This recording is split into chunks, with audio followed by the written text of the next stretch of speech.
Want to drive faster? Listen in as Kinch Rendell, an SCCA National Trophy winner and multi-time Pro Solo champion himself, interviews the best autocrossers in the land. He talks fast and drives even faster. And now here's your host, Kinch Rendell. Hello, this is Kinch, and we're bringing you the first on the Autocross Talk podcast. We have a group podcast we did down in Houston, actually at the end of 2016. So, if you're thinking, hey, I want to do this for a group in your area, let me know. Maybe I can make it out there. We can sit down at the table and do this. I have to thank Zach Barnes for organizing this. Zach said, hey, you're going to be in town. Let's get a group podcast going. So Zach coordinated with Doug Willie for his house, the use of his thoughts and knowledge, along with his wife, Jackie Muchler. Roger Johnson, Mr. Course Designer, Mr. Spirit of the Sport Award winner, Solo Cup winner, and Hall of Famer. And also Daniel McKelvey. He, like Jackie, is a two-time champion. They're both national champions 2 times over. He actually just won C-Stock, the largest class ever to date, this last year. So that was still pretty fresh on his mind. And since all of them know each other, we get nice, interesting conversations as well as feedback on things or input on what it was like to be in grid during that. We cover a lot in this podcast, everything from data and video analysis, including, do you know what a mistake looks like in data? That was something that kind of hit me. I'm like, no kidding. How many people might not even look at their data because they don't know how to compare and find those mistakes? We talk about things about how to learn by watching, by riding with people. The note here to realize is one thing may work for you that doesn't work for me and vice versa. We talk about Daniel's car setup. We really focus in on, and this is something you'll hear in another podcast, the rotation and the brake pedal usage and lifting. So what Daniel talks about there on how he rotates mid-corner, how he has the car set up for when he's lifting versus braking, what happens there. And I really like the point where we're talking about looking at the apex, or Daniel does. He says if you don't know where the apex of the turn is, you can't look at it, and if you can't look at it, you're not going to end up there. And that comes into the F1 video where you watch Nico's vision of where he's looking. I've linked that in the show notes with more notes as well of this podcast in general. We talk about course walks, and something neat here is for some of us, if we walk too many times, we start second guessing ourselves. We talk about driving in the rain. Lots of times we hit on mental thoughts or the mental side of this game. We also talk about instructing novices as well as just instructing in general, how that can benefit us as well as them. I hope you enjoy it. And once again, if you think, hey, you know what, this would be fun. I'd like to get a group of people together. Maybe you know some people that should be on the podcast, but they're a little shy or they're not feeling it. Hey, if a group setting works better like this, it's definitely something we can do and put together. Let me know. And once again, you can contact us via the website, autocrosstalk.com. Also on the Facebook page. On Facebook, it's Autocross Talk as well. Let me know what you think. Let other people know. If you have any questions for specific people, I'm hoping to go back and do some follow-up podcasts with specific questions. So let us know those as well. Thanks and enjoy. So here we go. I'm going to have y'all introduce, starting with Roger. Just quick introduction, maybe a little bit about when you started racing. So right now? You're going, buddy. You're All right, right. Roger. I'm Roger Johnson. I've been doing this since 1977. First got involved with SCCA in 1986, and that's about when I started becoming a course design maniac. The Course Design Maniac has the large manual. I want to say 64 megs the last time I downloaded it. And has won pretty much every award. I will cover that probably in the intro for sure. But yeah, quite impressive. Doug? I'm Doug Willie. I've been doing this since 1990. Had a stint on the SCB in the previous century. And continue to autocross with my lovely bride now. We've been doing it for how many years is that, Jackie? Do the math. 27 years, something like that. 26. 26 years. I'm Daniel McKelvey. I'm going to make everybody feel real old today, over and over again. I started in 06 is when I started autocross. At least there was an O. You mean 2006? 2006, not 1906. Okay. Yeah. So 10 years for me. And junior karts? No. I think I was 18 years old. Nice. So, yeah. Okay, I'm Jackie Muchler, married to Doug, and like I started in 1990 doing time-speed distance rallies and moved from there to autocross.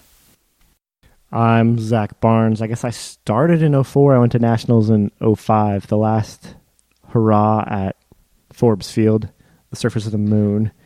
And I've been at every national since, and I'm now appointed to the SCB and just waiting for the BOD to appoint me or officially bless my black helicopterness. To be on the SCB, how much time does that take for those of you that have already spent time in the SCB? Oh, I already know what my commitment is. It's it's a lot because you care and you get sucked into it, and it ends up being another 20, 30, 40 hours, as much time as you want to spend on it. You read all the letters, you just get sucked into it. It's a full-time job. I knew. I mean, after 5 years on the pack, I took the 1 year off, so I didn't go straight in, make sure I really was interested in doing it before I made the jump. And it ends up being fun. You're gonna get 50% of the people that are irritated, 50% that aren't. That's just the facts of it. But you'll get to see your handiwork, and you'll get to see the impact it has over the years, and it's well worth it. That reminds me, designing courses. I bet you can speak to this for all those people that are considering it. I remember John Ames telling me, you can't please everyone every time. In reality, you will never please everyone is what I found. That is a true statement. Probably the most popular course I ever did was the 1995 Solo Nationals. I had people who were yelling at me in the street, and telling me how wonderful it was. But that was the same Nationals where I had someone come up and poke a hole in my chest telling me how I cost their spouse, say, a national championship from this crappy design. So you just can't win them all. So you hope to win some of them sometime? So which course did you do in 95, Roger? North course. God, can you describe it? Because I don't remember which was north and which was south. It started off with a slalom east-west, and then it pulled to 180, come back and did a showcase turn right in front of the grid area. Went down through Niagara Falls and all the part of the course down there that was nothing but chunks of concrete. Came back and did a sweeping turn into the finish. That's where we learned not to put a sweeping turn right before the finish because we swept right into the grid with a car spinning out and had to redesign it on the fly. Yeah. Oh, everything's possible. No, I remember that course, Roger. We were driving a 94 Corvette that year, and I mean, I thought it was an awesome course. It felt like the car was like floating through the air through the turns. So now you know it wasn't Jackie that poked me in the chest. Oh, it would have been Doug, right? No, wasn't me. Yeah, and what I remember is it's always the same people that come up. If they're complainers, pretty much, I don't know if they ever come back and say this is great until after the event, maybe. Well, one of the things that you find out is that if they didn't do well, they generally don't like the course, and that only makes sense. Why in the world would you like a course that you were terrible at? Who likes challenges? Yeah. This was a spouse of a competitor, if I recall correctly, and I know exactly who you're talking about. But you cost me. Who all here's design courses? I have. I think we all have. Yeah, locally. Okay. Yeah. Okay. That's something also I at least seem to notice that people that seem to be somewhat fast and getting faster, it seems like they've taken the time to figure out how to design and therefore attack courses. So something I do recommend. I know locally we're always looking for more people to step into it. And what just happened recently was somebody stepped in and was like, wow, look how they're critiquing as we're setting it up. It's just part of it. I mean, Roger, you've done it forever, so you realize you have to deal with that at first, especially. The interesting thing is you have to understand how to drive it in order to design it well. That doesn't mean you can drive it well, though, as demonstrated by my many trips to nationals where I've not trophied yet. I think the course design course that you teach does help people also start to understand what elements mean, how you string them together, where brake points and accelerating points are, and what that means for the car. And if you're already fast and you already sort of understand that, you can reverse apply that. So when you start looking at a course, this type of element means this sort of speed and this sort of line through it. And it actually does help go the other way. It's almost like one of the evolution schools in its own respect. Yeah, it's become kind of a design language. So when you look at a course, because of what Roger's done, when you look at a course, you know immediately that pointers on the inside, I'm turning a certain way. I see patterns. I can look for patterns. I see eyebrows. All these things have come from Roger and Roger's influences, Karen Babb and folks like that. But I really credit Roger with creating a design language so that anybody that's been in an autocross more than 3 or 4 times can look at a course, immediately know what they have to do, and not have to sweat about getting lost because of your design language. It's pretty cool. And we're super lucky here in Houston that every course we do every month gets reviewed by Roger and tweaked. So we're seeing those design elements and those visuals every month. And then we see those at nationals too when we go there. So we really get to practice national style courses. The speeds and the lot sizes and everything, of course, are regionalized. But it's very familiar when we go to nationals with it. I think helps a lot for us. That clearly helps Daniel. Doesn't really help me much.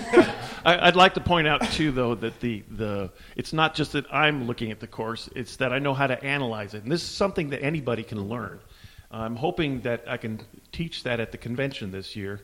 I haven't been told what my subject matter is yet. But course design. Okay. Course They didn't give you yours But how to yet? do it Wow. electronically, how to analyze it so that you actually have a good idea for what Yeah. you're going to be running. And it takes time. I mean, we spend probably a month getting our courses together, just one course for one event, because getting the initial design and doing the review and critiquing it and cycling through and doing iterations, it takes a long time for us to get our courses together. But at the end of the day, I think we have really good courses here, which helps with driver development and makes them more fun to drive and all those good It helps things. with continuing to grow the program and get the program pointing in the right direction too. So I mean, all the way from courses really is what it goes. If you've got fun courses and people know that, they keep showing up and they keep wanting to show up because they know they're going to be challenged and they know it's going to be fun. So Yeah, we get quite the variety, and we only take maybe a week. So the email comes out, hey, next weekend's a event. Where's the course at? So we definitely been slacking on that. Well, you're better than the people that just throw cones out of a pickup truck. I mean, not that those courses are all bad. I've given some good courses. Those were paint-drawn maps originally, MS Paint, then out the back of a pickup truck. They works. Hey, John Ames told me to draw them with a pencil. Yeah. And now we have this new requirement they have to be in SketchUp, and I'm like, no, this is crazy. We don't. Wait, who's going to do? Because they take 2 or 3 hours for people sometimes to take them and do this and show us the zones. It's amazing. What I've really realized is the new people, they don't realize that the scale of the map, at least for us, doesn't always match the lot. And when you're down there setting out cones, if you have a lot of experience from walking courses a lot, you can know that moving a cone 2 feet's okay, but moving it 5, that's what I really learned the first couple of years working with John Ames was, whoa, if I think I need to really move it, I should only move it maybe half the distance. Thoughts? Yeah, I mean, I think it plays into, if you want to start doing courses, start by setting up courses. Because that really, like you're saying, it teaches you the ins and outs of, you have a map, and then how do you make it real? And I think a big part of course design is in the setup process and really interpreting what the map said and making it actually work in real life. And part of setup is actually driving the course.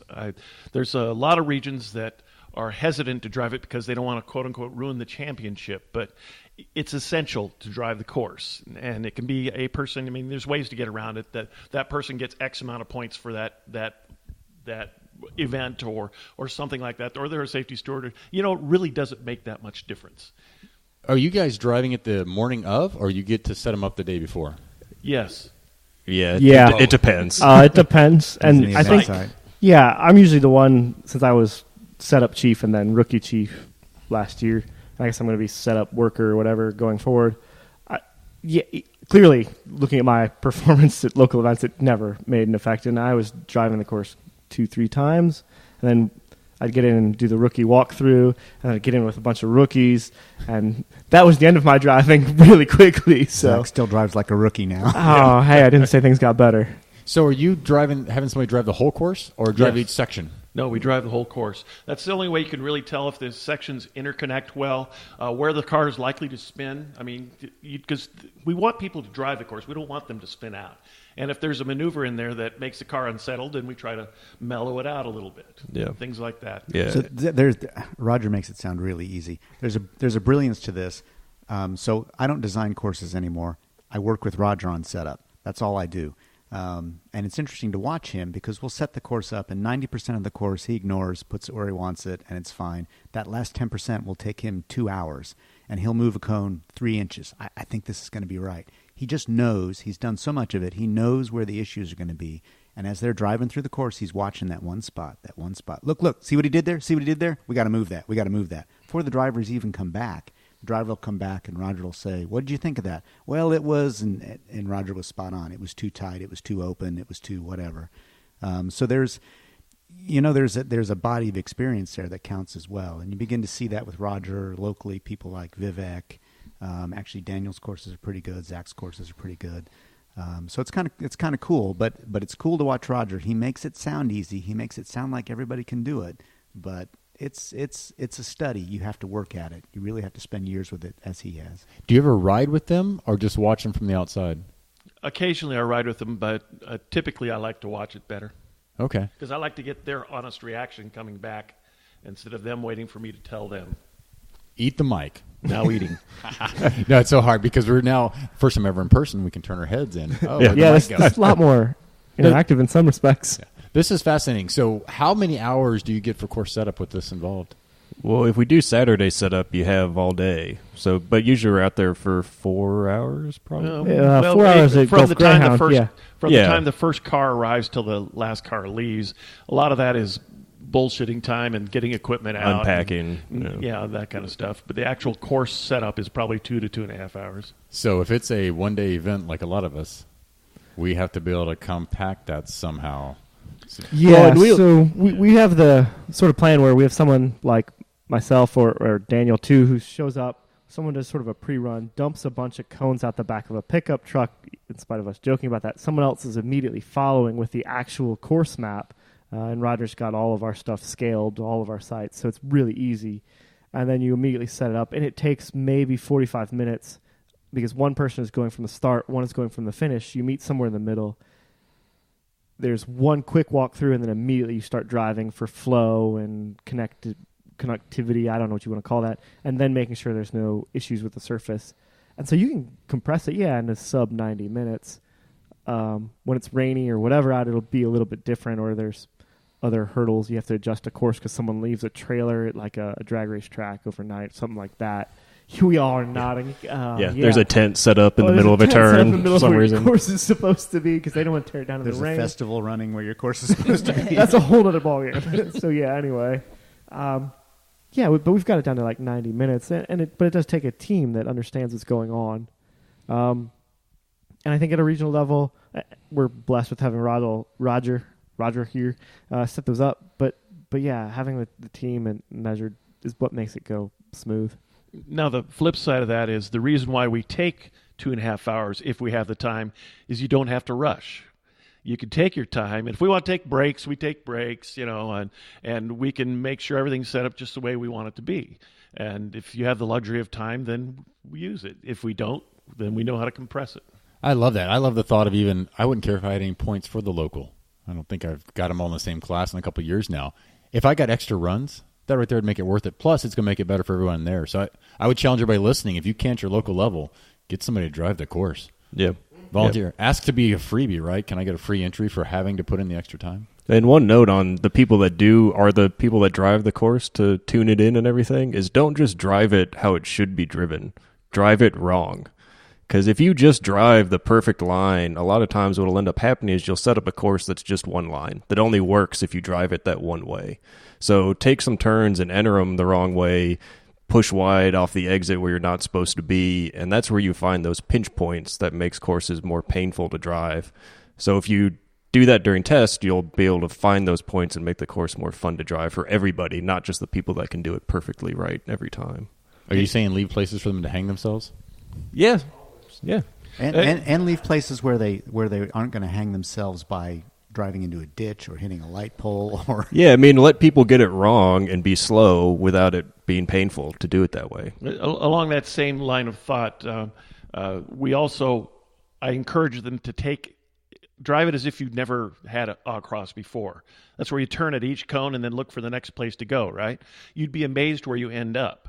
And so then that's when you end up adding more visuals to keep them from getting lost once they are driving cone to cone. And another thing onto what Daniel said, or maybe it was Doug, like, for example, in slaloms, almost always my slaloms are increasing. And the reason for that is that it takes more skill to drive them quickly. And if you're bad at slaloms, you don't get behind and knock cones down. Yeah, helping all the workers and everybody for the whole event. Yes. Makes total sense. Yeah. I think another key point that you touched upon, Roger, is now I lost my train of thought. CRS. Yeah, I moved on to the second topic. I know.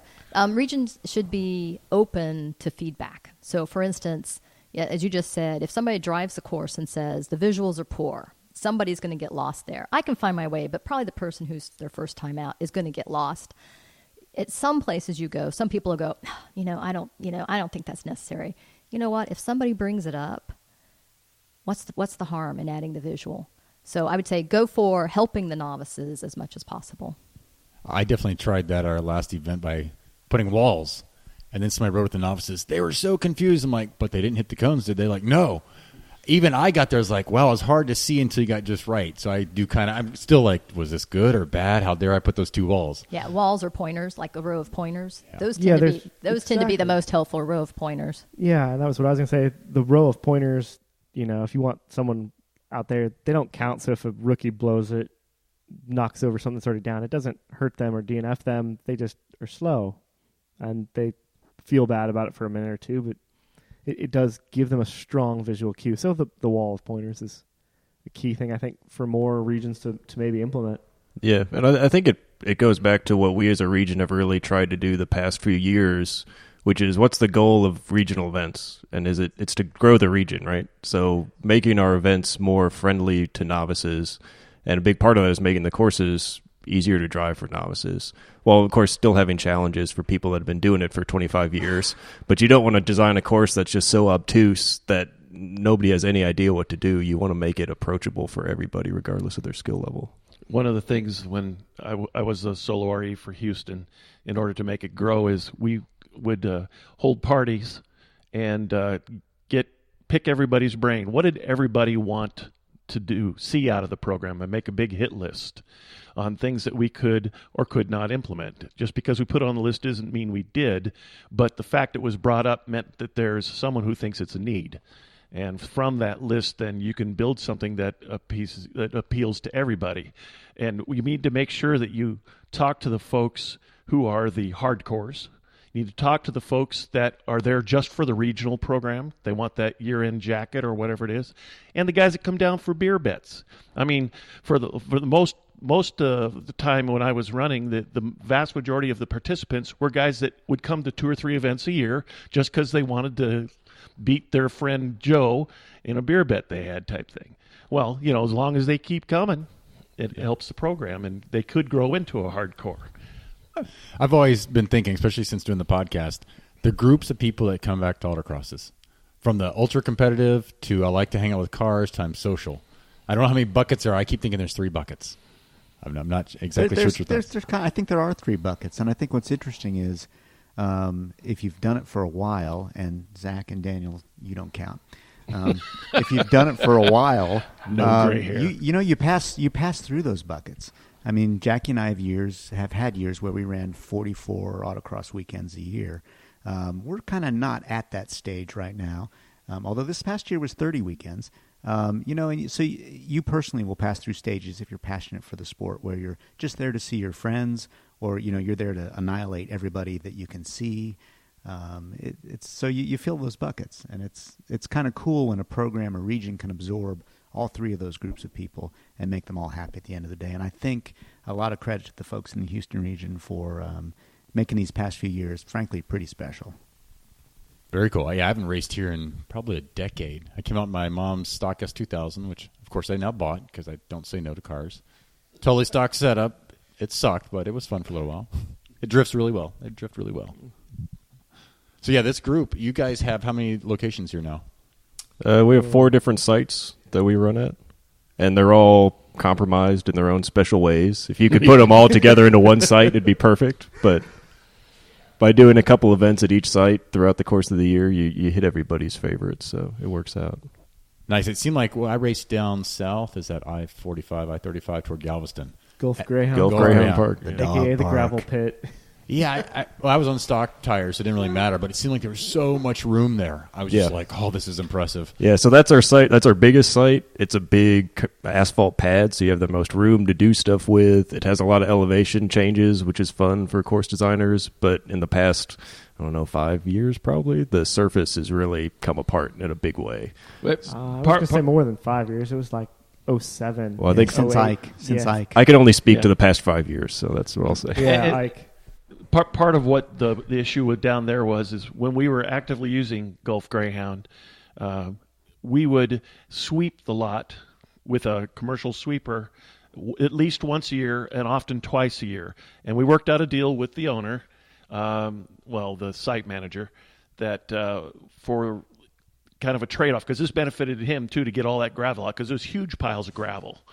So they would allow us to get in rent-free for the next event. So it's no money out of their pocket. And, because the lot's going to be there whether we're using it or not, and they get their lot cleaned. And then when that site manager moved on, the new site manager looked at us as an annoyance, and so nobody's been cleaning it. And, the gravel's piling up. What can you sell the gravel for? So you got to get outside the next. So remind me, Daniel, how long have you been racing autocross? 10 years, and I've been here in Houston region since 2009, so I guess, 7 years. Came from where? So I started when I was in college in Dayton, Ohio. So running in the Western Ohio region, which is in Dayton, and then Cincinnati region is where I started while I was at school, and then came down here and continued. Cool. So what did you notice difference-wise? Good, bad, and different? The biggest thing, so Western Ohio region is a tiny, tiny region. I mean, our events were probably 50 people on a good month. And so it was a lot more communal because everybody knew everybody. You got a lot more runs because, and you were there all day. I think that was the biggest difference is you'd get there at 7 a.m, you'd leave at 5 o'clock at night, and you'd be there all day. You'd get like 12 runs. And then coming down here to Houston, our events when I started here were 160, 180 people probably. And so the scale of the thing was just massive. It was a huge culture shock to come here to these big events with how much activity was going on, but also how more professional the events were compared to those small little rinky-dink regions that can kind of get away with being more relaxed, where these big regions, you really got to be on a schedule and everybody has to know their job to make them run efficiently. So that was probably the biggest thing.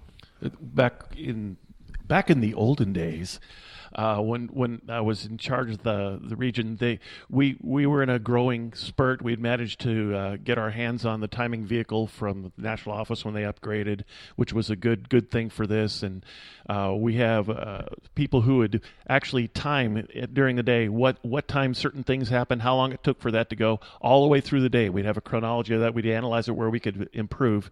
And we, at one point, were getting close to 300 people in an event for just a regular regional event, which in non-daylight savings time, standard time, I guess that's a real challenge to get done before dark. But you'd split the days in half, right? Correct. Yeah. So in essence, we ran 2 separate regional events in the same day. How many runs? 3 to 4 runs, depending on what time of year it was. If it was standard time, it was 3. And if it was daylight savings time where we could run longer, it was 4. That's something I want to bring up is you guys, you can come at like noon to run in the afternoon. So when I was here, I remember seeing that, and some people could run like X class so they could run both. I brought that up about a decade ago. I was like, we've got to do this. We've got to try. Well, we need 2 chiefs. We need this. We need that. These are all the reasons we can't do it. How do you guys structure it so that someone doesn't stay all day because they're running last heat, but they showed up at 8 a.m.? The chief is in charge of making sure the job gets done. It's not that the chief does the job. So they can pick which half of the day or choose to stay all day to make sure the job gets done. But they have to find somebody to cover it if they're going to leave partway through the day.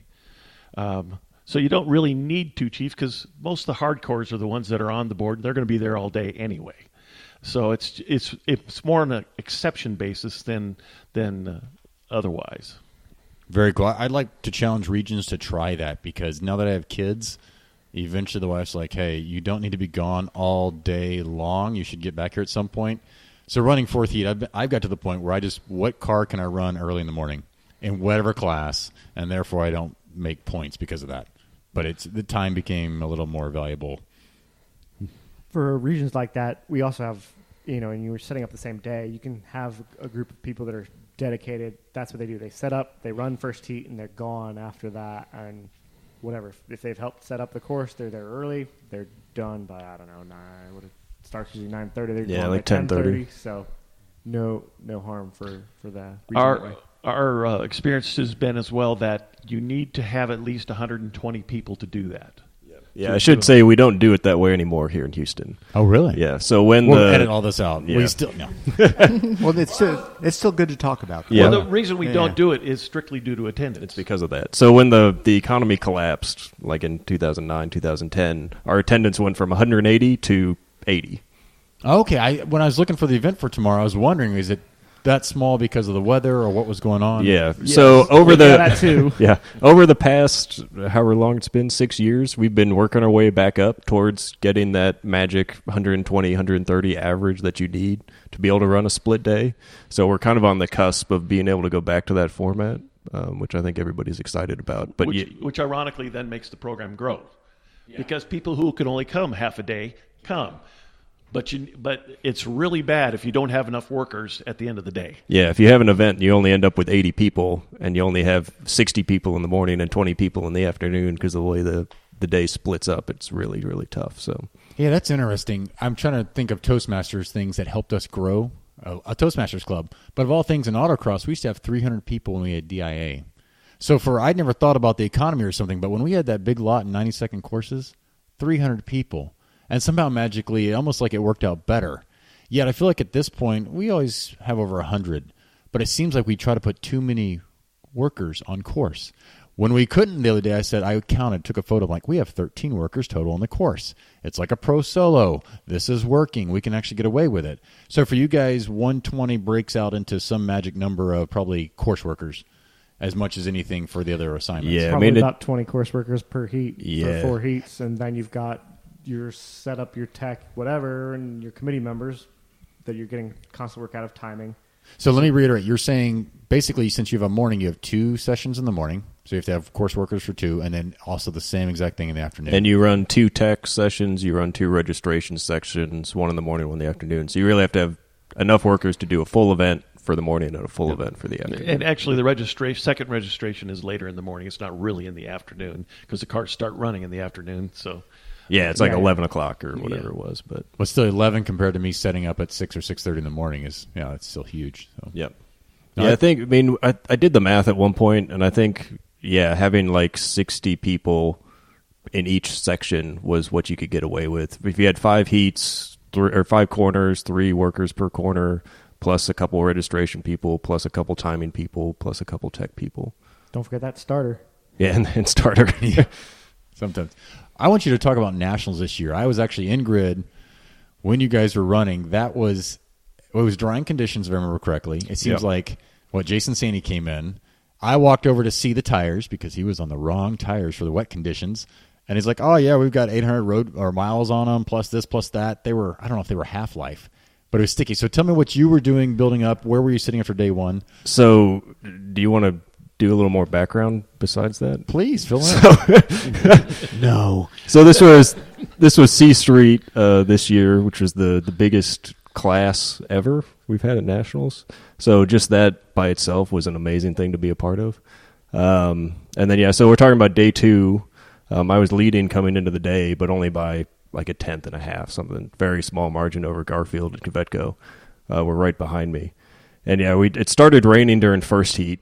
We thought we'd been looking at the weather all day. We're thinking, oh, maybe we'll get away with it. And then it started raining first heat while we're sitting in grid and think, all right, well, we're done. But then it stopped right about as first heat was ending. So then we knew, okay, we're in for drying conditions the whole time. So I had never run that car in the wet until the finale that previous weekend.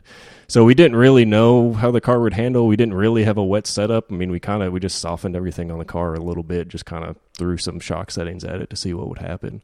But we're really kind of going in blind as far as we were concerned. So it was really going to be a case of every run was going to be an experiment to see what we could get away with, what the car was going to be capable of, and then where everybody else in the class was shaking out. After those first runs, Saney's time was like 2 seconds faster than we managed or something like that. It was an insanely fast time for the conditions at that point. And it was about the time I thought we would get down to by the end of all the runs. And so that really put the pressure on us to try and figure it out. My co-driver got a rerun on his second run, so then we were out of sequence through the whole thing, so that put more pressure on us.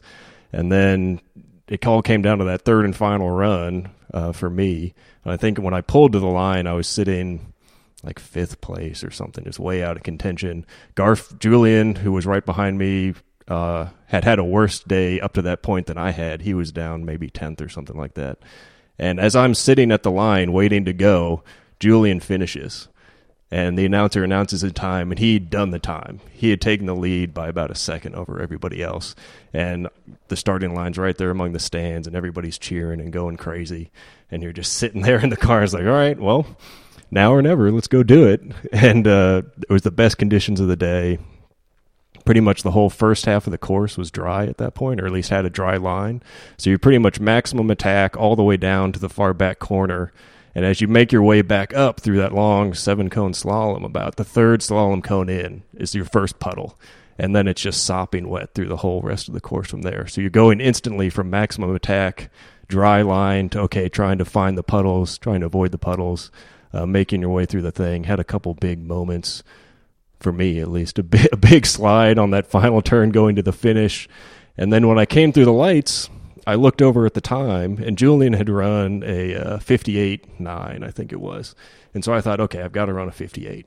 And I look at the time on the truck, and it says 59. And I'm thinking, oh, crap, I didn't do it. And if you've watched my in-car, I'm dropping my head, and I'm thinking, oh, I didn't make it. Because I can't hear the announcer. I can't do the math in my head. The numbers are all too close. And as I'm pulling up to get my time slip, I can finally start hearing Hayward announcing on the microphone, and he's announcing that I'd won. I'm like, wait, what is he talking about? And then I get my time slip. I still don't quite understand what's happened. And as I'm driving back to grid, Roger and Doug are in the grid, and they're over there yelling and cheering. And that's when screaming at him. Yeah, you won. Yeah. You could just see in his face, I lost. We're like, no, you won. This is where you smile, dude. Yeah. And so that's about the first moment where it really kind of dawned on me that I'd actually pulled it off on that last run. And then Ogburn was right behind me, so I had to wait for him to finish because he was the last guy that had a shot at getting back on top. But yeah, it was a crazy last run. There was a lot of excitement in that grid. I was glad I was there for whatever reason. I don't remember if we're working or what. I was like, wow, everybody keeps cheering. Garfield comes in, they go nuts. I mean, that was some of the best I've been around ever at Nationals. Yeah, and the thing I'd missed completely in that whole sequence is Kvetko was on course when I started my run. So I didn't even know what he had run. I didn't realize till we got back to the grid and everybody had finished their congratulations, and I'm talking to Kvetko and I'm asking what did he run.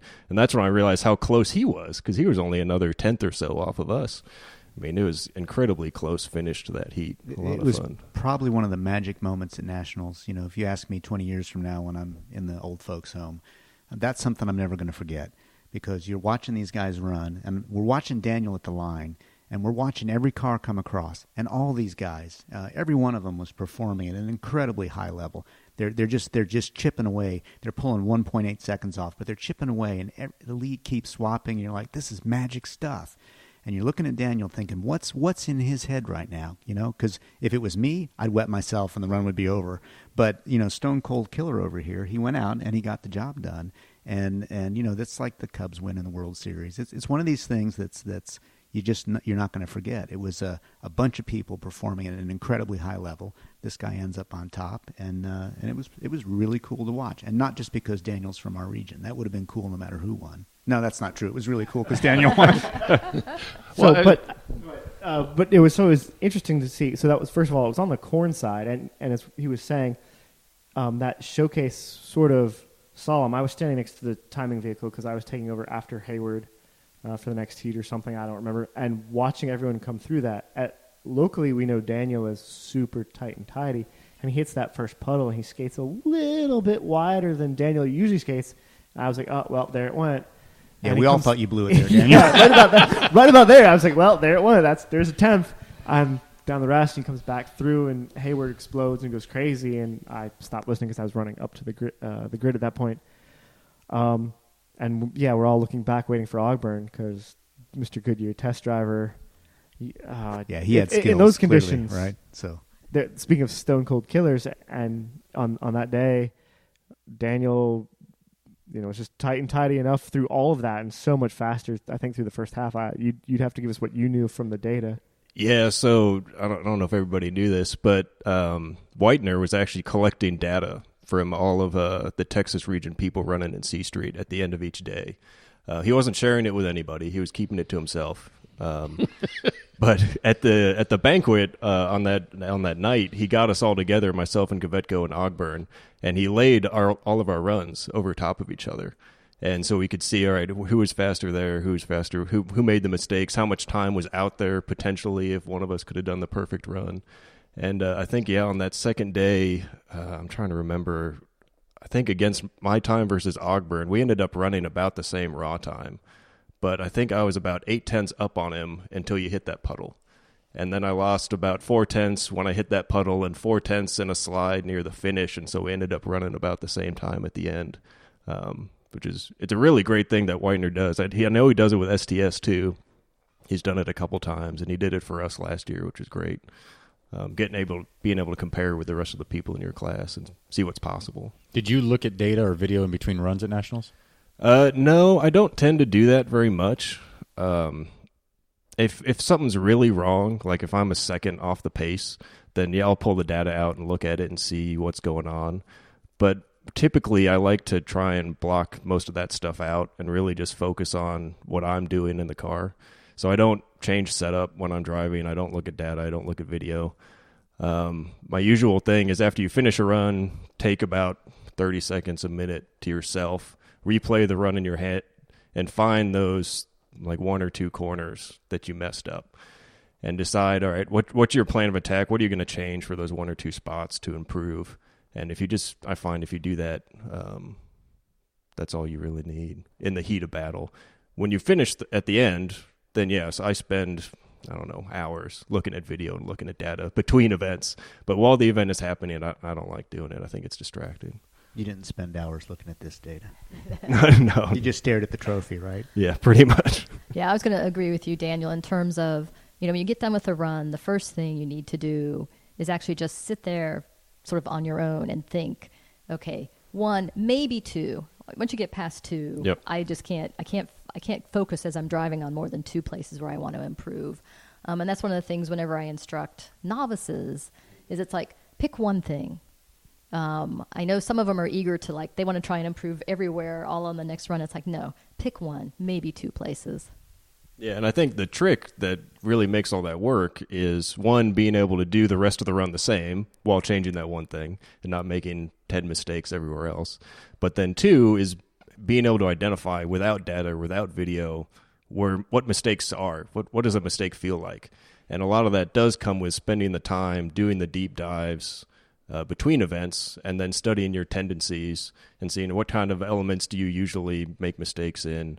And that helps identify when you're driving without needing the data. One of the things that comes up, Jackie mentioned with the novices and stuff, and it applies to the experienced drivers as well, too. So you pick one spot where you can do better. So you do that spot better, and now suddenly you come to the next section much faster than you had previously. I was going to say, that's one of the things I always warn them is, okay, if you do that better, you're going to have to brake earlier or brake harder because you're going to be going that much faster. But I like what you said, Daniel, in terms of knowing sort of your own strengths and weaknesses. So Doug and I have started collecting data when we drive, and I tend to be better on slaloms, and Doug tends to be better on sweepers. And so we know that, and so we can quickly look at data, okay, let's see what's going on, say, in the slalom and what's going on in these big sweepers and compare against each other and go, oh, yeah, I'm really slow getting on the gas coming out of that sweeper, or, I went in too tight or whatever. So it is good to be able to have time to compare runs. Usually you can't do that in between runs, but it's good to if you're collecting the data, look at it at some point. Yeah, I mean, a lot of people I know run data loggers and then they just never bother to look at it. I'm like, well, you spent all the money. You spent the time to put it in the car. You're turning it on. At least look at it a little bit. It's like it's a magic charm. I've got data logging, so I'll be fast. Yeah. Well, you have to look at it, I was amazed when Scott Frazier says he has other people that are looking at data and coming back. I think y'all might have said. I know people that do it that way, too. You see them, they have a whole pit crew with them that are doing all the analysis. Yeah, it seems like you guys are all together at Nationals, at least when he was running on day 2. So I was wondering, team-wise, if you were kind of like a... with Daniel, it's different with different people. So, with Todd, you hang around in case there's something mechanical that needs to get done. Just in case? Just in case. With Daniel, you're just there to cheer. You're there to be excited by what he's doing. Daniel's got his program going. He doesn't. Not only does he not need our help, but I don't think you really want the interference when you're running.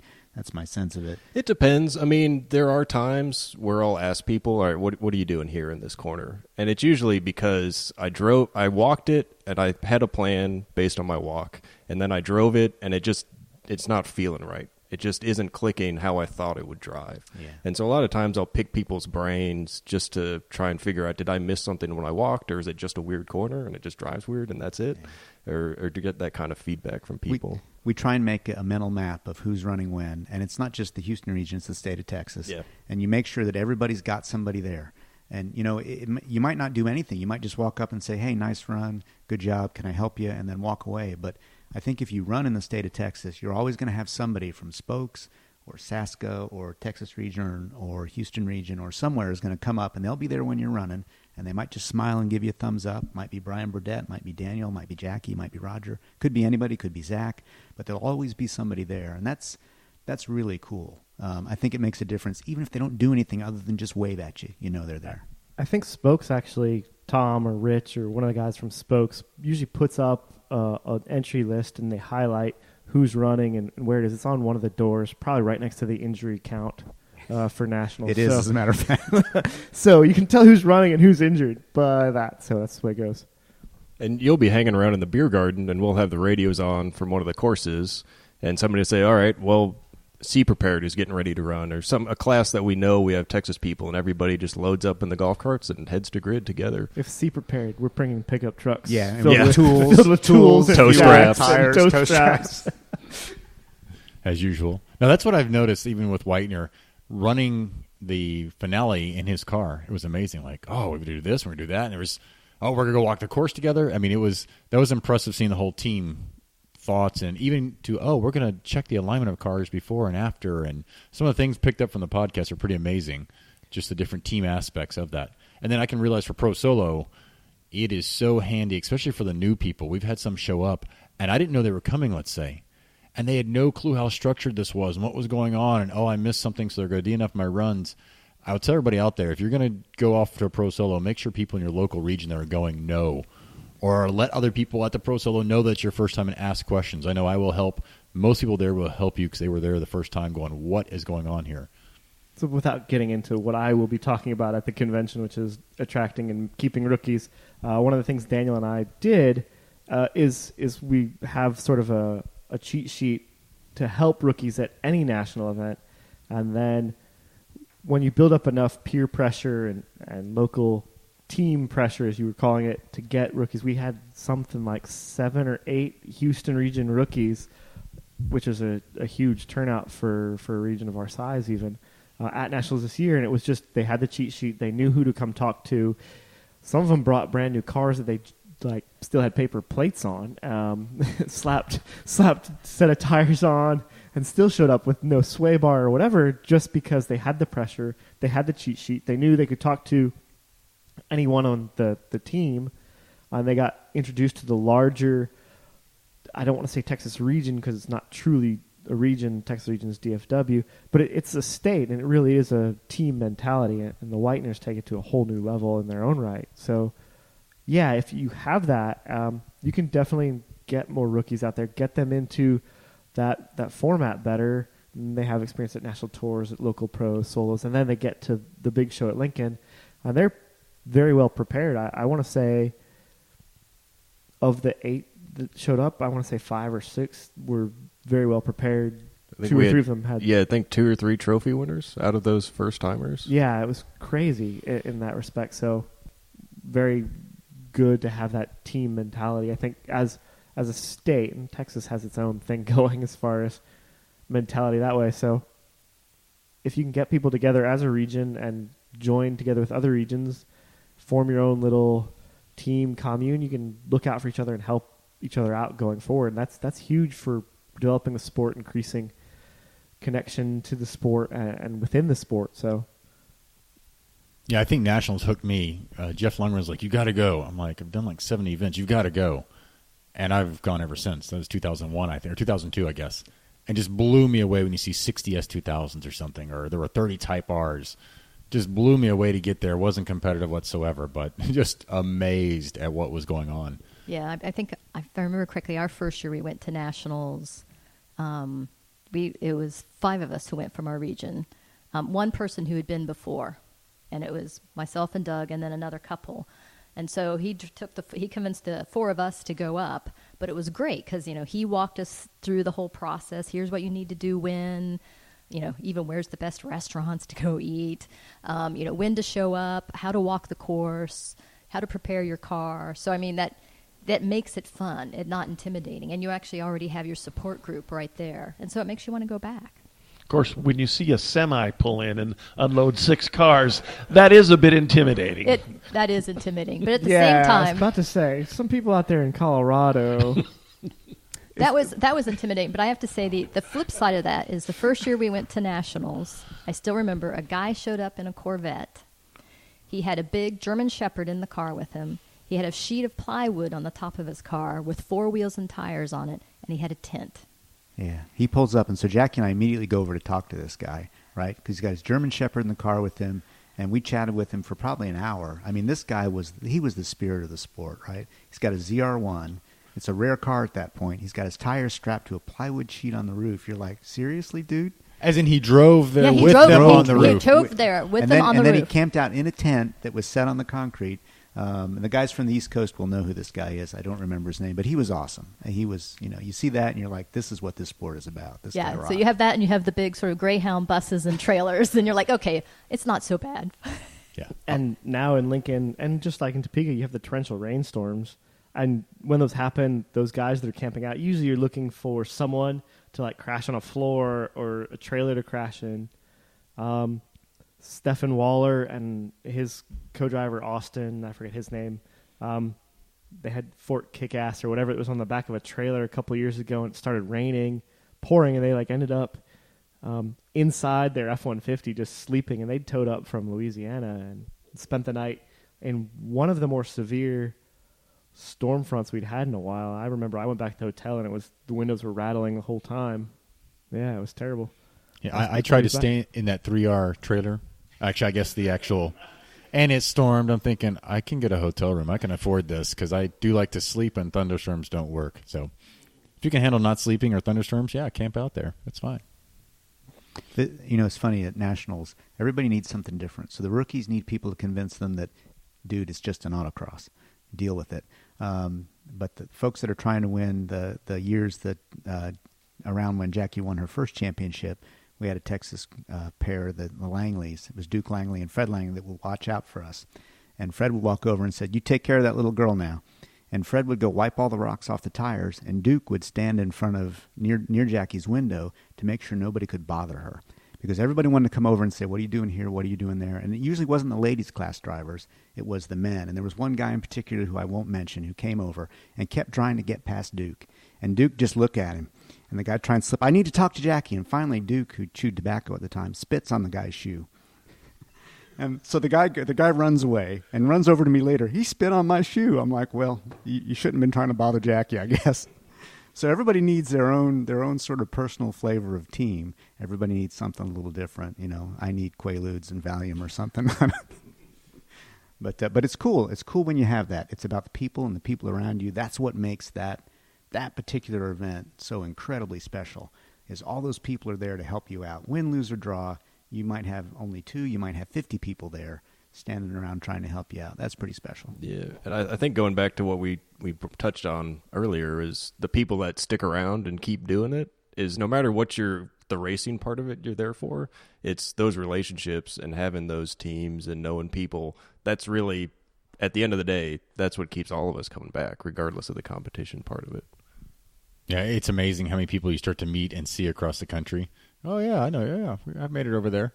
Where do you guys travel to for pro solos or tours around here? I know outside of the state. I know you get to College Station, but there's no easy haul, is there?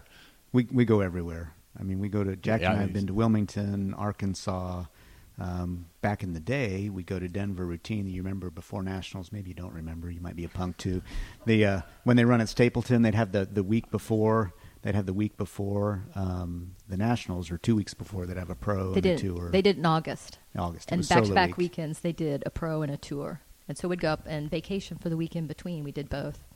Yeah, I just missed Stapleton. Everybody assumes I've been there. Like, no, like 2001 Okay, I so that was- started or okay. something. 2002. So we've done Florida, we've done Atlanta, we've done Wilmington, Arkansas, Lincoln, of course, Denver, Tennessee, everything but the very East Coast, and we've not made it to Packwood, but we really got to make Packwood. That's kind of a destination event. It's amazing. Like, I keep thinking, okay, the kids are getting old enough now. I could just go there for the whole week and make both the events. And But- I took one kid with the volcano and everything. I mean, it's a heck of a windy drive, but Yeah. made it there, saw some smoldering, and But it's such a long drive from here. I mean, from Houston to Dallas is 5 hours, right? And so then to get to some of these other events, I mean, Wilmington is what, 17, 18 hours from here? Something Yeah, it's like about that far. Yeah. So, I mean, I'll do Spring Nationals. Lincoln's like 13 hours with how fast Depends I on drive. how fast you do. Yeah, some people 13 hours. they can do it in 10.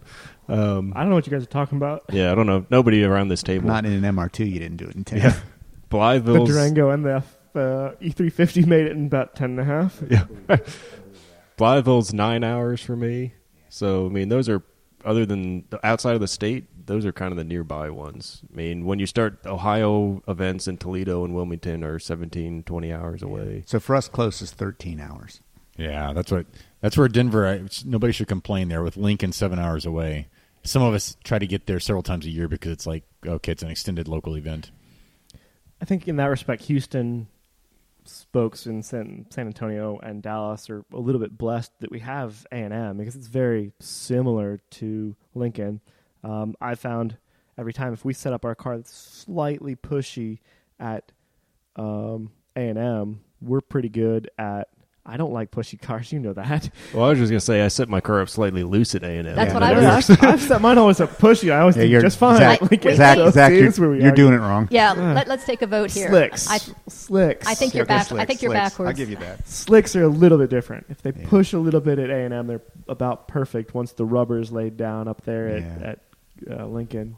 Snoopy, OPR. Snoopy needs to be pretty loose at See, A&M. Street tires are foreign to me. And that's where you guys can race how often in the state? Pretty much every other weekend, every weekend if you want to drive? If you don't mind Yeah. driving 5 hours, you can race every weekend. Yeah. Yeah. If That- you wanted to go to Dallas, yeah. And it's, I mean, we here in Houston, we're year round. And then just here in town, there are 3 different autocross clubs that run. So even year round, you're hitting 3 events a month. If you go to College Station, that's another 12 events that you can hit. And in San Antonio. San Antonio. So Spokes out of Austin and also Saska and San Antonio both run in San Antonio every month. And Yeah. Dallas has an event every weekend. And they have a Keep Rapide up there, so they'll have a couple events a month up there. Wait, say that again. They had a Keep Rapide. It's another club that runs up in Dallas. The And that Porsche club, they runs time. just bought a pro solo tree. They so did, they're going to they run did. 4 pro solos up there at Mineral Wells next year. So I need a place there. You Or do. just a car, I guess. I could fly Just a car. in, You don't fly need a in. place. Just a Just a car, car. fly and drive, arrive and drive. Yeah, but I think going to the street tires actually has helped us at least a lot because we didn't want to go through the towing because we've towed for years. But especially once you start having kids and they start driving and you've got more cars you're trying to keep track of, it just makes it so much simpler if you can just drive. And we've got, in the past 2.5 years, we've put how many miles? 34,000 miles on the big Camaro. Yeah, and most of that is driving to autocross events or track events. And on the race tires. Yeah, and perversely, the car is giant, right? It's the size of a semi, but you cannot get tires into it because the openings are too small. So you have to drive up on your race tires. And so as a matter of fact, was it 2 years ago, the year Strano won in my car, won the Peru, the Cam Challenge. Those tires had 8,000 miles on them. They had almost 200 runs. And I kept telling Sam, ease up, dude. I got to drive home on these. Which tires? This is Bridgestones, the RE71R. 275s at the time is what we were running. So you don't have, because no one else is going from here to take some tires for you? No. Does that happen ever?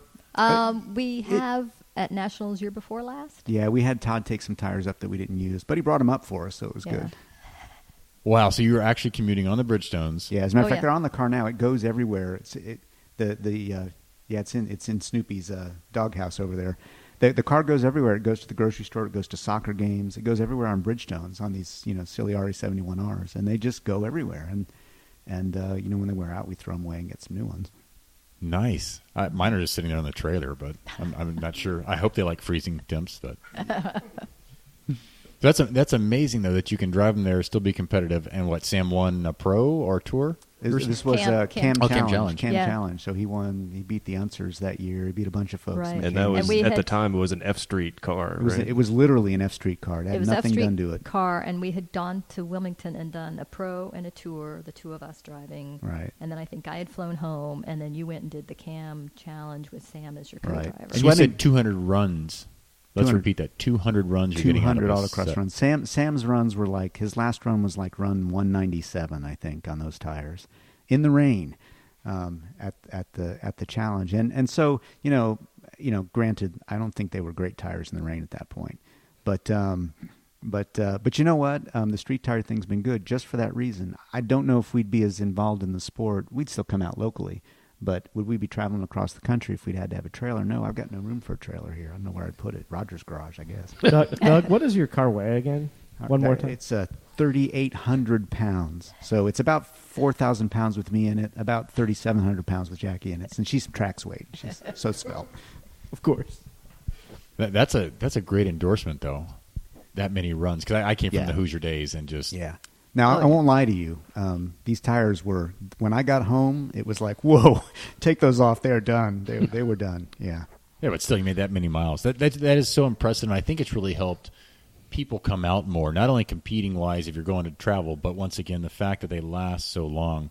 When people are complaining online, like, oh, look what we're getting into, I'm like, if I get 100 runs out of a set of tires in these little cars for $120 a tire, that is huge. And now to hear from you guys, you're driving across the country and still competing on them, that just lets you know you don't have to have the 2 and 4 sets of tires and wheels. No, and I mean, that car's been to the Texas Mile. It's been to a number of Optima events. I don't know if I'm allowed to mention other organization events. But we've gone to a number of other events, and again, we show up on the tires we run on. And so it's been it's actually been a blessing for us. And we're kind of in a magic period now. I hope we stay this way. And it just cuts down on the effort. I mean, going to an event. I mean, if you can haul your own tires, which we can't. If you can haul your own tires, you go and then you change them. Maybe it's raining, maybe it's hot, maybe it's whatever. And then you have to change them again before you drive home. Having the option, are our tires as in good a shape as maybe as if we didn't drive that many miles on them? Maybe not, but I don't think it's hurt us that much.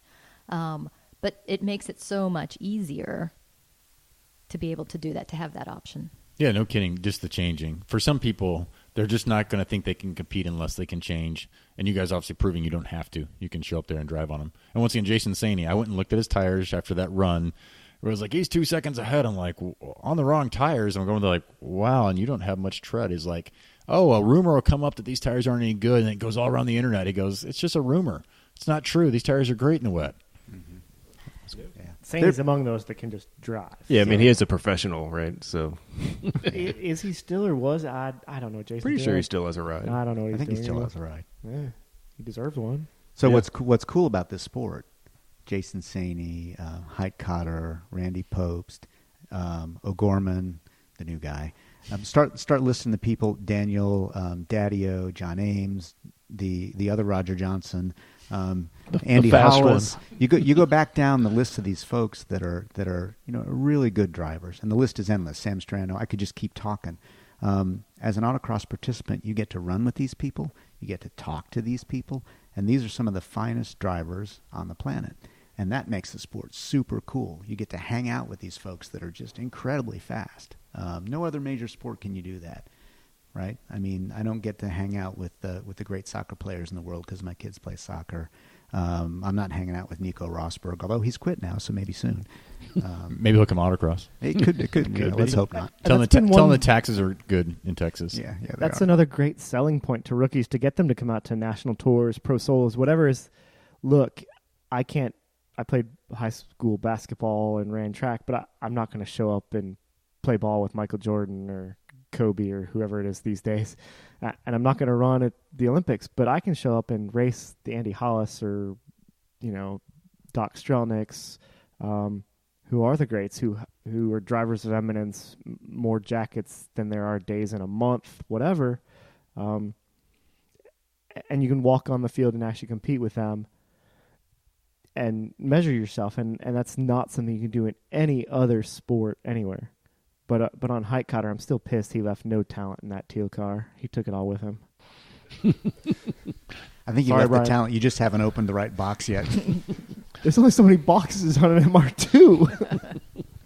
I'm going to have each of us talk about what maybe got you hooked or what you think did. I showed up to that first event in a Civic, and someone went 10 seconds faster than a Miata.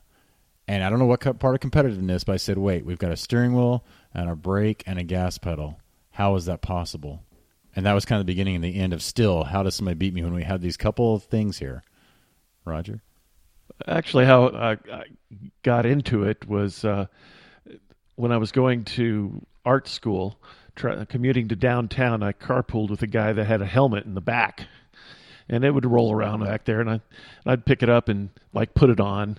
We're driving and pretend that I was unable to control myself. So he'd pull over the side of the road. People would, stop and stare at us. And so we'd do that a bunch of times. And finally I said, why the heck do you have this helmet here? He says, oh, down at the Boeing parking lot. They go down there and race sometimes. Oh, okay. I didn't think anything of it. And I got hired by Boeing. I thought, well, I'll go check this out. And first event, I had my Datsun 510 that was bone stock and really wore out everything. And I've been doing it ever since. It's just been a blast. What hooked me, I went to the first event in a 1986 Mustang GT with what we thought was all motor back then and zero suspension. But I liked driving the car, but what I liked the best was at that event, it was a huge event. There were 30 people there, and they were all car nuts, and they were very welcoming. And so for me, it's always been about hanging around with the cool people. There's so many cool people. That keeps me coming back, even years like this year at Nationals when, let's just say, I was less than successful. I had an enormous amount of fun hanging around with all my friends in Lincoln. That's what kept me coming back on event number 2, and that's what keeps me coming back today. So for me, my first autocross, I actually kind of hate to admit this, but I kind of snuck into it. So my friend brought me out just to kind of watch. And we hung out, did some ride-alongs throughout the event, and then that region, they do fun runs at the event at the end of the day. And so they started doing fun runs, $1 a run, and I thought, oh, well, I'll just get my car and I'll pay them $1 and I'll go run without having teched or without knowing any of the rules or anything like that. So we just went out there, and I think I did about 6 or 7 runs that way, and I mean that was it. I mean that set the hook for sure for me. So I've always been interested in cars, funny enough, but hadn't really done much with it. And then Doug and I started rallying, and I don't remember how we got started rallying.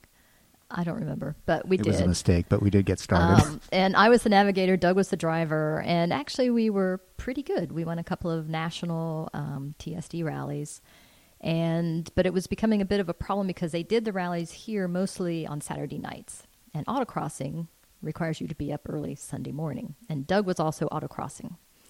So the rallying was starting to hinder the autocrossing. And so he finally convinced me to come out and drive. And so I went out and drove the Mustang at one event. And I don't know, I loved it. I mean, I thought it was boring as heck to watch. But once I got behind the wheel, that was it. And I would say there was a particular couple there, Chris and Jay Pinot, who, at the time, you have to realize Chris was the only other woman at the autocrosses besides me. But she went out of her way to be welcoming and sort of like, hey, you might be the only other woman, but, here's somebody who's really friendly. And Jay was the same way. And so they just made us feel very welcome. And like I said, I got hooked on the competition. And it's sort of been that way ever since. Yeah, Jackie's making it sound pretty innocent. So she shows up for the first event. And everybody says, well, I hope she can do okay. She rolls up to the line in the Mustang, and you're listening to the RPMs wind up, wind up, wind up as she's waiting. She does a $4,000 clutch dump at the line. Grabs second gear, tires still smoking. This is her first autocross run of her life, right? First of her life. And I've been doing this for at this point, 6 months. So I'm a seasoned veteran. And she kicks my butt in one run and leaves these black streaks halfway down the course. And I'm just like, well, this is pretty cool. We'll get to do this together for the rest of our lives as long as I can deal with getting beat once in a while. So you were aggressive off the boot, to begin with? Yeah, I was. And I'm still that way. Yeah. Nothing's changed. She still asks me what RPM should I leave at, and I'm thinking inside my head, why do you even care? Because you don't listen. So I'll say 3, and I'm listening to the car. There's 35, 4, 45, 5, and then the lights come down, and she takes off. And it's like, okay. Yeah. So at Nationals, was that 2015 or 2014 when Duke let me drive his new Z06? I'm sorry, Fred. 15. Yeah, Fred they were all on the practice course, and he's got his new Z06, and he's like, "Oh, here, Jackie, you want to take it for a run?" I'm like, "Sure," and he goes and Fred is an awesome person. Yeah. So I'm standing with Fred, and Jackie's in the car, and Chad's in the car. Chad's in the passenger seat. And so Jackie leaves the line in this near $100,000 car at list price, and the tires are just smoking. The whole car is just all twisted up, and she just takes off. And Fred looks at me and says, "Car's never left that hard before." And so, I drive the course, come back, and you want to take another one? Sure. So I take another one, and then I come back in, and I'm talking to Doug. It's like, great. You feel like your eyeballs are, floating back in your head with the acceleration, and so I'm talking to Doug afterwards because I didn't really understand how special the car was. And so then he tells me, it's got the carbon fiber, and it's... I think the quote was, "You do realize that you hit a cone with $3,000 worth of carbon fiber, right?" And I was just like, oh, no, I didn't. Aggression's never been your problem. Yeah. That's something I think people should figure out, which end of the scale. I feel like people come in one way or the other. They're either way too aggressive or not aggressive enough to at least know where you're at and, I guess, push toward the other side to be competitive. So it was interesting hearing that. What got you hooked? What got you going? I was a mountain bike racer, somewhat decent, mostly at crashing, actually. And eventually my orthopedic surgeon was like, "I can't really put that part of your body back together again. You need to find a new way of getting your fix. Think about cars, because your right shoulder and arm are on the inside, at least here in the States, and I can't put that back together anymore." So I did a little bit of street racing, and a friend got busted, and alleged street racing somewhere outside of Austin. I don't know. Mexico, yeah. That's why I bust on all those kids now. And so it's like, hey, well, there's this other sport, this autocross thing, and they're having it this heliport up by Dell. We should go up there.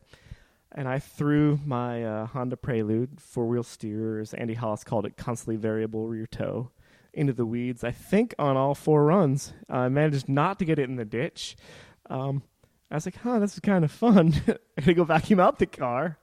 So we started coming back, and we had our own little Honda Prelude challenge for a couple of years. And I'm not saying I stopped street racing right away, but I slowed down.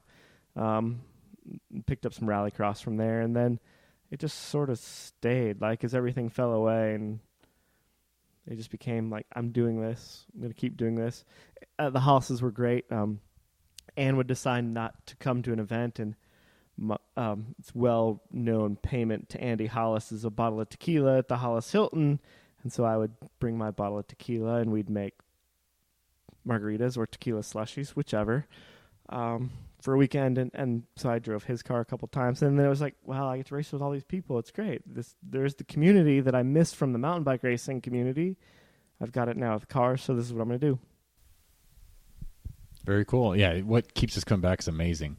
I've got kind of a off topic here of how many of you have ridden with other people and picked up tips from riding with people? I'm thinking specifically something you guys said made me think of Matthew Braun, and I think everybody should ride with him. I'm kind of calling him out here because he's supposed to be on the podcast at some point, but still delaying a little bit. We're really looking forward to hearing his podcast, so hopefully soon. Oh, yeah, actually, when you said you jumped in Fred's car.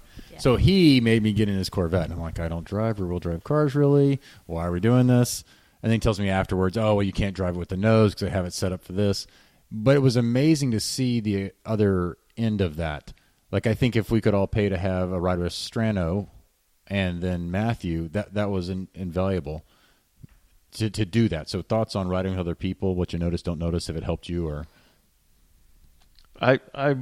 I'm a strong proponent of ride-alongs. The part that is, you have to be careful at it. It's real easy to get into the roller coaster mentality because in the passenger seat, it's much more intense than it is when you're behind the wheel. Because when you're behind the wheel, you know when you're hitting the brakes, you know where you're going, and in the passenger, you have a general idea. But if you can actually pay attention enough to see what the driver's doing and where they're going and when they're doing what, it's of extreme value to be in someone who's faster than you. This works for novices. This works for people who've been doing this a million years. If someone's faster than you, guess what? You need to learn something. That reminds me, when I rode with Patty Tennell, she goes, just watch the line and where I'm getting the line to, not what I'm doing with my hand. So she didn't want me to try to copy her inputs as much as look at my line choice. So very good point there. I really love riding with people. I mean, for me personally, that's the single best way for me to learn. People can talk to me till I'm blue in the face. They're blue in the face, and I don't get it. But when they show me, especially with some intelligence behind it, when they're behind the wheel in that moment, it really helps. Some folks can do that, some can't. Strano's really good at that. Andy Hollis is good at that. Brian Burdett is good at that. In that they'll be on the course, full bore, and telling you exactly what they're doing and fixing whatever it is you might need. Could be steering, could be brakes, could be, why are you driving over here? You need to be over there. I think one of my favorite quotes with Sam is halfway around the course, "What are you thinking?" Apparently not the right thing, Sam. No, and those folks, I mean, for me, that's the way I can improve. Really helps a lot. That's interesting because people learn from different things. Whether they're watching, I watched so much. I never rode with people at first because I was told not to.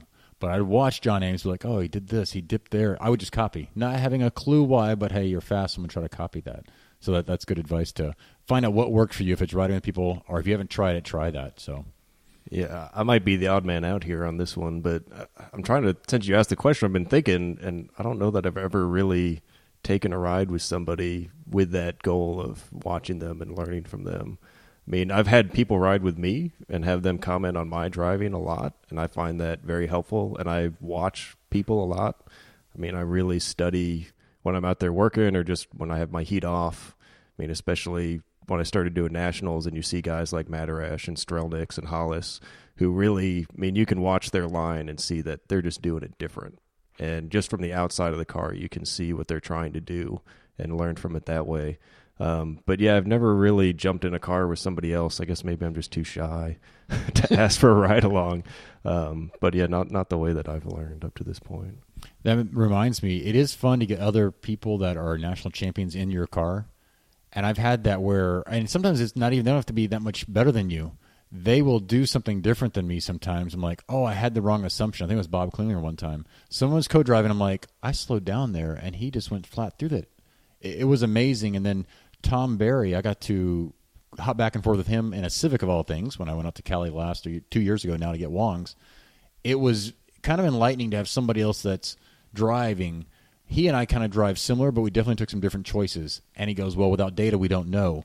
But it was something that it may screw you up. You may not win, but it might help you. Who knows? Yeah, and I've had the situation where people ride with me, and we finish the run, and they come back, and they're like, oh, well, you carried so much speed here, you didn't break at all. And I was like, well, yeah, that's because I messed up. I mean, that was a mistake.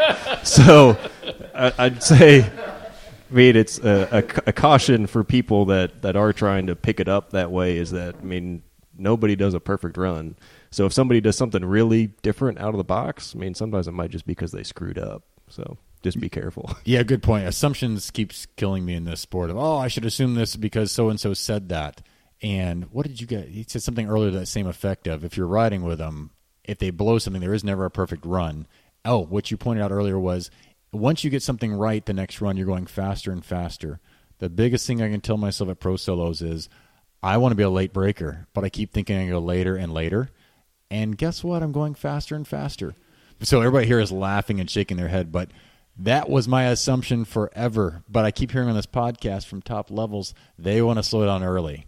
I will hopefully try that somewhat, but I'm like, oh, no, I make all my time in the brake zone. Jackie? Yeah, so I mean, I have to say that's one of the biggest feedbacks I continue to get is brake earlier. Dougie, all right? He swallowed the mic, I think. So it's interesting you talk about getting feedback from people. So I've done some things where like I've had somebody like ride with me and then give me feedback. And I can actually think of 3 individuals in particular I've done like from over the 20-some years. And then they actually drive. And then you can see what they're doing. And that's very helpful. So I think it's good to get both. So I think the first one was Roger Ohio Johnson. When we had the Corvette. The fast one. And he gave us good feedback, I think, on how to apex. I think that was one of the big things with him. And then I did a school, and Mark Daddio was my instructor. And he taught me how to unwind the wheel coming out of a turn, and how to get into power, and how to feel with the seat of your pants what your traction is, and continually adjust the steering and input the gas so that as you're unwinding and feeding the gas. I think that was a good tip that I got from him. And then more recently, Brian Burdett, I had him do the little school you do before a tour. And Evo school. I couldn't remember the name. So the Evo school. And he was the one who kept saying, you need to brake earlier. You need to brake earlier. So I get 3,800 pounds of Camaro. You need to brake earlier. You got to brake earlier. And again, I think it's the point you brought up earlier is with a car like that, you have to drive with the rear wheels, not the front wheels, because you're just scrubbing off speed if you're driving with the front. So it's interesting to see that the different tips I've gotten from different instructors over the years. Yeah, no, that's where I think the insight's great. I got John Ames in the car on the GT3 a couple of events ago. I'm like, it just didn't work for this. He goes, you went way too fast. So I will keep repeating the same thing on these podcasts. A supercar isn't super at everything compared to a 1,900-pound Civic. I could not fathom that until the physics actually proved so. Well, and so after, I don't know how many years of doing this, so a long time, heard that podcast, heard that, and thought, yeah, I probably shouldn't try to do those things with the Camaro, should I? Seriously, that was an aha moment. So thank you. You reached through the haze of my ancient brain and got to me there. Yeah, it's just crazy that I assume, no, this GT3 does everything better. And I would tell people there's no way my Civic will ever beat this on any course we ever design. It's not possible. It's because it feels magical when it accelerates. Once he said that, the last event I did much better.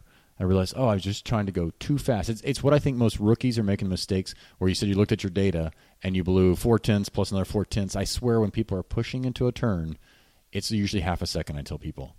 So it comes back to the brake early is, for some of us, the key. I hate to give Andy Hollis more credit and props here, but it's on his top 10 things. I think it's number 2 or 3 on that Miata.net or whatever the Miata thing is. Andy Hollis top 10 tips for autocross is brake earlier, brake a little bit less than you expect. You can't perfect the dropping anchor every time. Not that I'm any pro at any of this. We've seen me leave 1 and 4 tire marks at a time in various places, but it really is, if you want to get the nose set and get into a corner, it's got to be earlier, especially if you fix something. And to the same point, I've had guys like Hollis and Strelniks, and actually the one that helped me the most with slaloms was Chris Ramey. As Doug is rolling his eyes at me. But Chris rode with me when I had my D-prepared MR2 actually, on its wheels and running, and I used to just, I would wiggle it through slaloms, and it was fast, but the data logger I had my DL1 at the time wasn't fast enough, and I'd look at compared to my co-drivers, and he'd beat me through every slalom, and I was like, Ramey, what am I doing wrong? And he's like, you're just wiggling the wheel. Carve. What the hell are you talking about, man? He's like, no, with the back of the car. Let it set on the back outside tire and carve like you're skiing. I looked at him. He's like, let me just show you. And we get in his Cobra, which is the complete wrong car to feel carving, by the way. Like, okay, I think I know what you're doing. Go back to my car. And I just thought carve the whole time. And that was the one that's really stuck out to me. Otherwise, it's been Hollis's top 10 tips is, start your slalom with the first one and just carry it through. And I still suck at finding exits of sweepers, and nailing the right brake line. And yeah, so that's my weakest spot, I think, still is getting it slowed down, finding the exit, keeping it tight and tidy, Daniel style. And yeah, I drive momentum cars most of the time anyway, so that's my excuse. I'm sticking with it. You need to drive the Camaro at an event. You'll learn to find the exit. You guys saw what I did Tony Espinoza, was it 2 years ago? Right after he got that new motor, and it was 520 to the rear wheels and 490, 520 horsepower, 490 foot-pounds of torque. Stock 1985 Mustang brakes. 86, my bad. I bought that car. Bad. That's the same car I bought new. That was Doug's first new car. That's right. I forgot. I forget that car's history. So yeah, and that car, I teach the rookie school here in Houston several times, and like we always pound into people's heads that braking is the best thing your car does for every car in the world except for that car in that setup. And they've changed the brakes now, and it's totally different. But yeah, that car. Well, it's interesting you talk about Andy and Chris and people like Daniel and lots of other folks you ride with. It isn't about the entry. It's not about getting the entry right. It's about exiting as soon as possible. So they're not worried about getting to the party. They're worried about leaving the party for the next one.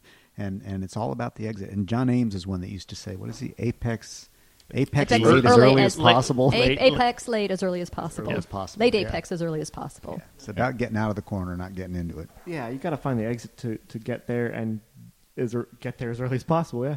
And I keep hearing that over and over. Brian Peters, one of the first ones, I don't care about the entry. All I look at is the exit. And what the data seems to show is he who gets on the gas the soonest is going to win. So it's a slow in, fast out, which I'm trying to unprove, but still works consistently. Well, I mean, that's true, but then if you ride with Daddy or you ride with John Ames, these guys are fast in, fast out, right? So but I'm not capable of that, so we'll do slow in, fast out. Well, not to be too contradictory to you, Doug. Yeah. Go ahead, Daniel. It won't be the first time. So, you're right. The exit is important, but my whole philosophy is, I mean, you can think about the exit all you want. If you don't get the entry right, you're never going to make the exit. So the exit is what you're trying to do, but you need to be thinking about your entry so that you can get to the exit. So I actually do spend a lot of time thinking about the entries to things, not in terms of braking points necessarily. I mean, I think about when do I want to rotate the car? That's what I'm always thinking about. Is how early can I get the car rotated so I can get it pointed in a direction that I can be on the throttle? And for me, that's all about setting up the entry and where you're placing that rotation, that inflection point, so that you can get to the throttle. If you only think about, get to the throttle as quickly as possible, that's when you start pushing wide. I'd agree 100% with that. And that's if you're flirting with that cliff's edge and you're going so hot that you miss the apex by 8 inches and you can't, there's nothing you can do. You got to wait for the car to come back to you. That's that flirting with the edge of the cliff. So get in under control and then exit when it's appropriate. Yeah. So like the exit's the important part, but you have to drive the entry to get to that exit. Yeah, if you blow the entry, the exit's immaterial. Yeah, exactly. What, you have to drive the entire corner? Yeah. That's irritating, Daniel. I can only handle one part of the corner. You had hope. You're like, no, it's just the exit. So you said rotate. Are you getting the car to rotate by lifting, or what do you mean by that? So a lot of my experience is in stock cars and street class cars, so they all push. I mean, I've never driven a stock car that is loose. So, yeah, you're always trying to do something to force the car to rotate, and usually that's a lift or a brake or something. So, yeah. Doug, that's because Doug's pointing at me about loose cars. It's because I set my cars up loose. I like a slight push on entry, and then I want it to point at the apex and then off, which is ironic that I drive mid-engine cars. Jackie's nodding, too. That's just the way I prefer to drive. And I know you like Daniel. I'm pointing at Daniel. Daniel likes his cars a little bit more snug than I do. And I think your co-driver does too. And that was our disagreement in setup the year we were sharing the RX-8 when we weren't, swapping 5 million motors through it. But yeah. Daniel hints at not hints. He says straight out what every Evo instructor has always told me, which is like, nice job getting on the gas, but you missed the apex by a foot, Doug. So what was the point? So... Yeah, I mean, to Zach's point, I like a car that is tighter probably than most people because I like a car that you can't spin. I don't ever want to be worried about messing up and spinning the car. I'd much rather push wide in a spot and lose a tenth or two than spin and lose the entire run. So my cars all generally tend to push a little bit more, and especially on-throttle push I like. So I like to be able to lift mid-corner, induce some rotation, and then get back on the gas, have the rear end plant, and be on my way. I don't want to have to be worried about jumping on the throttle mid-corner and having the thing snap away from me. You do need to drive the Camaro, Daniel. Not tomorrow. It's going to be wet, but yeah, because that... wet driving is a whole different ballgame. Yeah, it is. Than dry. Yeah. No, it is. And actually, one of the reasons I'm going tomorrow is some of the events we're running next year, I won't be able to control one lap and things like that, whether it's wet or not. So it's time to quit running away from rain events and go get some seat time in the wet so that I can maybe Daniel will ride with me tomorrow and help me out. You live in the right place. Yeah. So Daniel, also maybe when you set your cars up more tight, you can make probably huge inputs to make them rotate, I'm thinking, and safely do that because you can't cost yourself too much with a spin. Yeah, exactly. I mean, you can do whatever you need to do to make it rotate. And I mean, the way I have the ND Miata that I drive now, and the way it's set up is pretty much the brake is a rotation lever. So if you lift, you get a little rotate. You do a little bit brake, you get a little bit more. The more you press the brake, the more it rotates. And as soon as you get off the brakes, it stops rotating. And when you get back on the gas, it settles down, and you can drive the course again. And I find that's a really easy car for me to drive. It's a really stable car. It lets you attack all phases because you're never really worried about losing it. No, that's very interesting to realize it's the tight versus setting up cars loose. I used to have a loose car. Nobody else could drive it. Of course, the left foot braking, I swear, makes everything not loose anymore. So that's a good insight for people to think. And that reminds me, David Whitener told me if I put different brake pads on the rear of the Civic, he goes, when you mash 90% instead of 50 or 60, it's going to give you an extra rotation. This was a month before Nationals. I'm like, that seems like the scariest thing I could ever do to my car because I hit the brake so hard and so late anyway, I'd be going around. So I find it interesting that I don't think my cars are loose, and they sure as heck are not going to rotate when I hit the brakes. But that's like my safety valve. So it's interesting how if you got in his car versus my car, you would be probably very upset like Kim Whitener was. She's like, your car's not rotating. I'm like, it's amazing to me, though, you can have these totally car set up different. I didn't ask Garfield how he set his up, but they may be totally different, but something about your styles, you can still run the same times, I would say. Yeah, and I know Garfield, or at least I think, that his is looser than mine is. I think I run more bar than just about everybody else running an ND right now. So my car is more pushy, more stable. I don't like push, stable. Yeah. So actually, if you got him in Matthew Braun, you could probably drive the Corvette because that's what he's saying and it was amazing. He'd come into something and slam on the brakes, it'd rotate just a little bit, and then just straight back on the gas like 95%. Yep. And it was amazing. So. Yeah, and I mean, you can do that in big power rear-wheel drive cars too. I mean, I've driven plenty of Corvettes that handle that same way. It's not just low power little Miata things. So it's not exclusive to that type of car. And something to point out, it seems like, I want to say it was David Falth maybe was saying, if you can get your car to rotate, to change the whole angle of the car without turning the steering wheel, you're faster because you can put down more power. So that's exactly what you're describing to be fast, is your car's rotating with the brake, which also got to point out exactly opposite what Andy Hollis had and Washburn had in their Civics. You would lift in a sweeper and the rear would just start going out. I was like, that is so crazy. I don't know what you did to accomplish this, but that was amazing. In front wheel drive, they're accomplishing your same thing except with a lift. Lift. Okay, rotate and go. I was like, this is kind of magic. Wish I could figure it out. So, and I think that's mid-engine and rear-engine cars too. There's a little bit of difference. My experience in specialty or whatever tends to be with all the weight behind you, as much fun as Tony's CP car was and the RX-8 was. You get that little mid-corner lift, and maybe it's Hollis again infecting me or whatever. From the time I drove his car. But yeah, I like the little, you lift or you brake and you get the car to rotate early, you can get back on the gas because mid-engine and rear-engine cars, they push corner off with a slight bit of toe out like I run in mine. It mitigates that enough that I don't push out, and I hate pushing on the gas. That drives me crazy. That makes me want to throw helmets in cars and get under stuff. So that's just wrong that you hate touching the gas. Yes. Right, exactly. Like that's the whole point. Like I want to be on the gas as early as possible, as much as possible. I'm in a momentum car. So yeah, it really just doesn't work out that way for the way I drive. But we had the Camaro set up right before Jackie won championship number 2 by Danny Pop, and Danny said, "You want this to rotate going in, right?" And so he put zero toe in the back of the thing, and we got the camber set, so it was. So as you lifted off the throttle, it would rotate in, but then when you squeeze down, the car would settle up and actually develop just the smallest amount of push exiting the corner. But it made it really easy, I think, for somebody with skill to drive. I still did what I do, but that's all right. Yeah, and when I started in Cincinnati region, Danny Pop would run there in his Corvette, and he'd do a lot of course design. And his courses always had a showcase sweeper because he would come in that Corvette and he'd get on the brakes. He'd get the car rotated about a quarter turn opposite lock, and he'd just slide around to the apex right in front of everybody cheering him on. And then he'd jump on the gas, car would sit, and away it'd go away from the crowd.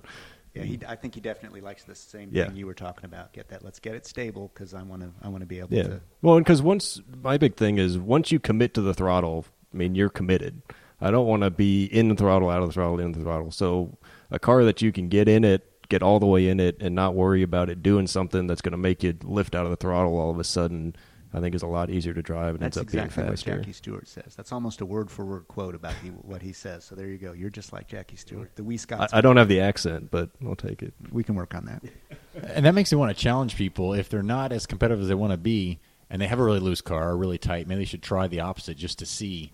And also if you can get somebody in the car to drive one like that, to really challenge yourself, just to experiment, I would say. The other thing is having the skill and the dedication to stick to driving it the right way. I mean, my issue is I like to mash my foot down. I like to feel the chassis twist as the motor unloads. And I'm sorry, that's just not the fast way around the course, but I can't help it. It's what I like.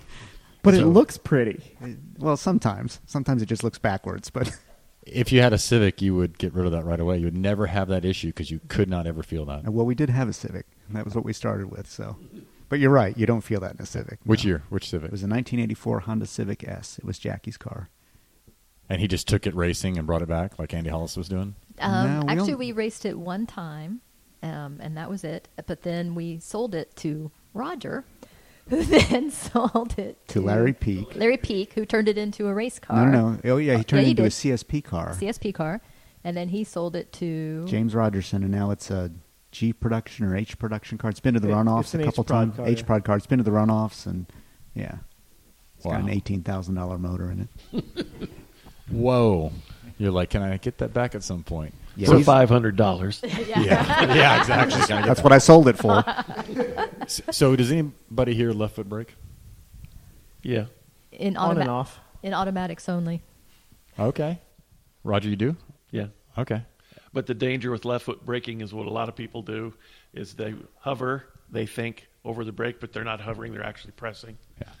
I was impressed to hear Andy Hollis said he truly has a lift as well as a left foot brake engagement, whereas have known for years now, I don't lift. I brake or I don't brake or I gas and brake, but I don't have a lift, so that's where I'm challenging myself to at least try right foot braking again. I had this debate with a couple of guys in Super Street Mod. I think it was Matt Glagola, myself. I think that year was when Mark Andy was driving with Martin Valent in his MR2. So you have lots of mid-engine guys, and we were having this debate whether to left foot brake or not. And I think Glagola and I both were like, we've gone back from left foot braking to just right foot braking because, and he may come along and correct this, but I found that like I got lazy or sloppy. Like I'd be on the gas, like, oh, I need to snug this line up. I'll just drag the brake here. Oh, look, I'm half a car width wide. I'm gonna just go ahead and tap the brake, but that slows you down. It's hard to remember that. Versus a lift or a slight lift off the throttle probably would have done the same thing, and gotten the nose to the point in whatever car and around faster. But I wouldn't have been actually braking and losing speed. I would have just sort of been slowing the rate of acceleration or something. So. And that's why I was saying that you need to learn, if you're going to do it, to take your foot off the brake and put it down on the dead pedal. You know, if you can't do that, then you probably shouldn't be left braking because you'll be hovering and using it when you don't need to, and just snugging slightly this line pressing up. it all the way through. You know, I wonder how much of all of these techniques, left foot braking, how you set your car up, how much of this is a matter of how far ahead of the car you are, how far ahead you're looking. So if I'm having to correct, if I'm 10 feet from a corner and that's all I can see and I'm having to correct, and that would be me, that I need one kind of thing. Whereas if I'm Daniel or Jackie or somebody else and I'm already looking way down the course, how much of your car setup depends on, are you really out ahead of the car? Are you just reacting to it, or are you telling it what to do in advance of it actually taking a set or moving around? Or Yeah, I think that's a big part of it. I mean, I'll say for me, I've never even tried left foot braking, never even thought about attempting it. And I could come up with a lot of great reasons that sound great for why that is, but I think the big one is driving stock cars with crummy stock seats. I've got my left leg pressed against that dead pedal so hard that the thought of picking it up to try and use it on the brake it doesn't make any sense to me. But I do think it helps, like we've said, is you overuse it once you have it. And I think we talk about this when we teach our rookie school here in Houston, is when you're going from gas to brake, it's all about weight management, right? So you have to let the weight come off the rear and go to the front if you're really going to get maximum brake. And if you use your left foot and you go straight from gas to brake with no gap in between, I think you can try and brake too much too soon, and you don't really get the weight on the nose. And by using your right foot, that time it takes you to lift off the throttle and go to the brake, that's a natural, you start the weight transfer towards the front of the car. And I think it's a lot easier to get that threshold braking right by having that lift built in, just because it takes a certain amount of time to get your foot over to that pedal. That was brought up with somebody, and when I finally last event the GT3, after the first break, I was like, oh yeah, move the foot over. For one, I was much more stable in the car. In my Civic, I'm leaning sideways, holding the wheel really hard, wonder why it goes down every run. But that I felt the GT3 was much better by having that slight pause. And that's what I kept hearing from Sam Strano is, this car's all about rotating. He described it like a Civic. So we've got to change the alignment, like you're pointing out, to either tow it out or get rid of all the toe in that keeps it safe on the track to get to that. But I was pretty amazed that not only was I more stable, but that little bit of time in between seemed to really help that car just a little bit, just to rotate. Yep, and cars that have ice mode problems with modern ABS systems, like the Camaro, like my old 370Z had it really bad. If you just slammed on the brake just straight away, you'd get ice mode every single time. And so having that brake and having that gap between throttle and brake, being more gentle, really helps alleviate that issue. Yeah, a lot of modern cars are thinking so hard that even if you don't screw up the weight transfer, if there's any overlap between gas and brake, they go into a strange zone where they've decided you're an idiot, and they're going to fight you all the way around the corner, either by not giving you brakes or by making the car push or turning back on the stability control. The opposite of the super smart cars are the super dumb ones, like the MR2, the 99 Miata that are coming back into E Street. I think it was at that time I was doing a lot more left foot braking, and I was talking with Kyung and Mike Wooten from Austin, because I was, flat spotting very expensive Hoosiers all the time with that right front. And I don't remember if it was Kyung, she doesn't remember anymore, or Mike. It was like, just think about tapping your toe before you hit that brake, just to give it that pause as you come off the gas, to give it, like I said, I was left foot braking at the time, just to give it that extra split second to transfer some load forward before you get on the brakes, or else, I think we went through extra sets of tires that year. That's a huge point, that there should be less and less left foot breakers just because of the car nannies. That's where even the GT3, I've had it cut out totally because I overlapped them. They're like, no way. And then Clay Turner came over and said, no, all Porsches are programmed like this. It will do it too, even no matter what car you have. My Nissan was the same way. If you overlap throttle and brake, you'd get 30% throttle. That's all it would give you. So, it's no good. The Camaro will just shut the brakes off if you play that game. You'll get like 30. It feels like 30% braking force. You'll just go flying out the back of things. And it's, you look at the data and it's like you got the throttle open and the brake down at the same time. That's a bad idea. So the opposite of what you would think would be safe, it does the opposite and lets you push. Oh, wow. You want to crash into things straight. Your safety systems are designed that way. Eventually it'll slow down in a straight line better at 30% than sideways into something rolling off the track. Well, that's interesting. Who all here plays racing games on the computer, video game-wise? I used to a lot when I was younger. I don't do it as much anymore. I did a bunch before I moved in with my better half, and I just don't have time now. And even if I tried now, then I'd get a pile of docs in my lap, so that's not going to work either. I found that with racing games, I learned the visual cue for when I'm sliding and when I'm pushing by looking at the horizon on the game, but I always would feel a little off because I didn't have the G-forces or any physical feedback. And I know there's lots of guys, O'Gorman and whoever, Pilata, have started from gaming, and they've got that. But without it, I just always felt off, and I'd actually leave the gaming chair after an iRacing session or something, like a little dizzy and sick, which just because I all visual, there's nothing there. Yeah, I did Gran Turismo 3. That was my jam. I got that, with a wheel. mean, this was back in PlayStation 3 days, so the force feedback was, I mean, it was kind of okay, and the wheel only went about 90 degrees this way, 90 degrees that way. It wasn't what they have now with the full on simulation with shifters and clutches and all that. And I think it was really great for teaching you the mechanics of driving a race car in terms of braking a straight line, hitting apexes, tracking out, teaching you lines and all that, how to approach a corner. But yeah, I think I tried iRacing for a little while, and it just, I was terrible at it. I just couldn't do it. And I think it's what I've told myself is it's just you're missing that bit of feedback, those G-forces, the feel of the suspension in the car. That means so much to me. And what you're getting through the steering wheel isn't enough for me to be able to drive those racing sims. I'm spinning on every single corner now. So, yeah, I gave it up after that. It just doesn't work for me. For me, anyway, it was pole position. Nobody listening to this knows what pole position is, but that's the last racing sim that I used to do. I remember pole position. It was like Atari. It was in the quarter section of the arcade. In the back. Exactly. There's all the new fancy stuff up front. Zach's gone up in my estimation now. He knows what pole position is.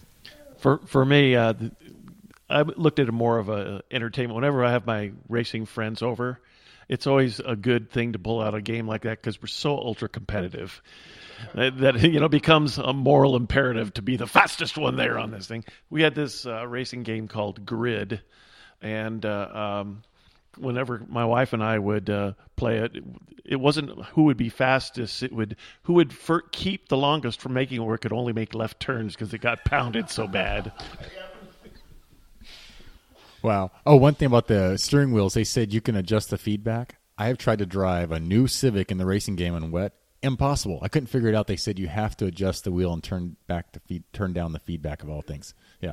And the day I left, or Thursday, I guess, no, Floyd or Friday, the seat showed up. So I actually bought a seat because we're supposed to have weekly races, usually on date night. Can we please change that? The races, that is, not date night. We can keep that the same. So I just find it interesting how many people that are younger that are hopping in the sport, what they've learned from this. And then they all say, well, I don't really look ahead that well because I'm not used to having to turn my head to look. So now we're going to have VR goggles coming out. I've watched a few videos where people are now having the goggles while they're racing, but then they're bouncing around. So the view is probably going to make you even sicker, I'm kind of worried. But yeah. Without the G feedback, I don't know what it was, but it just always felt something was off. Yeah. And maybe I'm weird. It is a good way to learn a track. So if you're going to go to a track or like autocross, one lap. Yeah, one lap, exactly. So if maybe you can't get to Road Atlanta, or before you go to Road Atlanta for a test drive, you might want to iRace. At least you know where the corners are. But I found when I did that with NOLA, and then we went to NOLA, I knew where the corners went. That didn't mean I knew how to drive them. Those were two you knew it was a different left things. and then a right. Yeah, exactly. Left, right. I knew when the S. Oh, I'm in the S's. That didn't mean I knew how to drive it. Yeah, I did that for pit race, and that ended poorly. So, mention looking ahead. What do you guys have tips and thoughts on looking ahead, whether for yourself, or do you struggle with anything, or when you're teaching somebody? I find the looking ahead is the most bizarre concept is when you're not looking ahead is not looking ahead. It's looking over your shoulder, right? And when I'm walking the course, I actually do that. I'll be looking over my shoulder where I think I need to and all that stuff. So I try to program it in my head because invariably, my first run, I go out there and I get back and think, why did those corners work? Oh, yeah, I forgot to look ahead over there, right? And it's an invaluable tool if you can nail it, but it usually takes me about 2 or 3 runs to get it. And we only get 3 runs. Make those morning practice runs. See, make the course perfect, and okay. For me, some of the Evo instructors, if they listen to this, will chuckle. They used to say, look ahead, and I used to always say, hit what? For me, it's finding points. It really helps because then I feel like I'm not driving off. Nothing's a surprise to me, but I sort of have to, before I plan the course, I plan what am I going to look for? The backside of that cone, that pointer over there. And then if I can find those cues, I do all right. Sometimes my bucket overflows and I don't find any of it. But for me, it's about at what. I can't just be out there scanning into the void. I'm not that smart. I need to be looking at something. Yeah, you mentioned people that started with racing games not looking ahead that well, and I don't think I look ahead great. I don't think I'm good at it.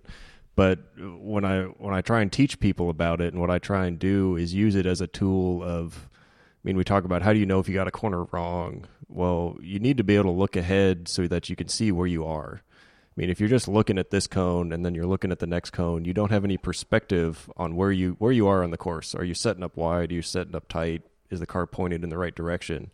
And all that, in my mind, comes from being able to look ahead and getting that kind of mental picture in your mind about where the line is that you're trying to drive to. And then you can know, did you drive the line or not? So you need to get those highs ahead so you can scan where you want the car to go. And then, but it's not just like stare off into the void like Doug was saying. It's you kind of, what I do is as coming up to a corner is you look through the corner to see where you want the car to go and then look at the apex because you want to go to the apex. If you don't look at the apex, you're never going to go there, right? So look through the corner to see where your car needs to go, where you need to end up, and then look at the apex so you get there. But having that first step of looking through the entire corner lets you put yourself in. No, I'm losing my train of thought here, but No, I think that's it because you're not just, an early instructor said, look out at that billboard. This was not an Evo instructor. And so I'm staring at this billboard and I run over half the course. Predictable, right? Because I'm staring at the billboard. I mean, you have to be looking, you're trying to cut the arc through the corner. Your body will do it naturally if you're looking in the right place. Yep. And you have to get to that. yeah. Did you pre-note your apexes to know where to look, even if there's no cone there on the course walks? Yeah, I definitely do. I mean, a lot of courses, the apex isn't a cone. It's like when I'm walking, especially in Lincoln, and with Roger's courses. But in Lincoln, it's easy because you have these concrete seams everywhere. So you can be walking and say, okay, the apex is about where this seam is. Or especially with track out points, it helps. Okay, I'm going to track out and I'm going to put the driver on that seam as my track out point. And I use that a lot. But I think my quote that I always use, I think I've told every rookie I've ever instructed this, and it came from a book, The Art of Racing in the Rain. But the car goes where the eyes go. So like Doug was saying, it's all about if you point your head in a direction, you're going to drive in that direction. And it's driving, it's walking, it's skiing. I mean, it's everything. It's just the way the human body works. So being able to look through that corner and look at where you want the car to go, you're naturally going to be able to get the car to go that direction. Are you then judging yourself during the run? I'm on this, I'm off that, so I'm going to correct my line through a sweeper or something? Yeah, especially. And I think it plays during the run too, but also going way back to the beginning of this conversation, that evaluation period at the end of the run. When you're replaying the run in your mind, you have to know where you wanted to be to know if you were in the wrong spot. And so having that mental plan of where the car was supposed to go and then being able to remember where you ended up when you're actually doing the run and then how to fix that for your next run. Something that I do on mine, and again, I'm not a driver of eminence, but it's a good trick for me because there's like 250 cones out there, and to memorize every cone is a waste of time. So you look for what I call the key cones or key spots, and I'll put a little circle on my map. And then when I'm walking through the next time, I look for those places again. And then that, with several walkthroughs, becomes kind of ingrained in your brain what you're looking for as you're going through. Roger's been following my rookie course walks because I always do 7 because 7's my lucky number and it's on my car. 7 key spots every rookie walkthrough. You would be a complete fail for me because all I can remember is 3. Jackie knows if I go How to the do you grocery remember store, phone numbers, I man? get 3. I have an iPhone. I don't have to remember phone numbers. Yeah, what I was going to say is I think what Roger was just saying, which is when I instruct people, particularly when they're going to like a national tour, a nationals course, one of the bigger, longer courses for the first time, is for most people, you can't memorize. I mean, I see a lot of people, they'll take a course map and they're like, okay, I want to have, they put a line on the course map that says, I want to have the car here. I want to hit the brakes there. I want to be pointed, and you're just like, oh, well, you're going to have like 400 things you're going to have to memorize for this course. You don't need to memorize like where you're going to brake or where you're going to be on the gas or all of that. What you need to know is when I'm at this point on the course, I want to be looking there. And hopefully before you get to that point, you've already picked up the next one you want to be looking at. And if you do that, then the gas and the brake and the steering all come naturally because you're looking where you want to go. So that's what I try to encourage people to do as opposed to trying to pick every little thing. Yeah, and I think for me, it plays into how do you know when you can get on the throttle or not. I mean, we talk about exits are the most important thing. And if you're just staring 5 feet in front of the car, you have no idea where the next thing is. So you have no perspective on, okay, now it's safe to get on the throttle. And so you need to be looking ahead so you can see, all right, when did that gap between the cones open up? So you can get on the throttle as early as possible and maximize that acceleration zone or the braking zone, whatever it may be, the next thing. So you kind of have to know which optimal line you want to have, and are you on it, if so you can get on the throttle.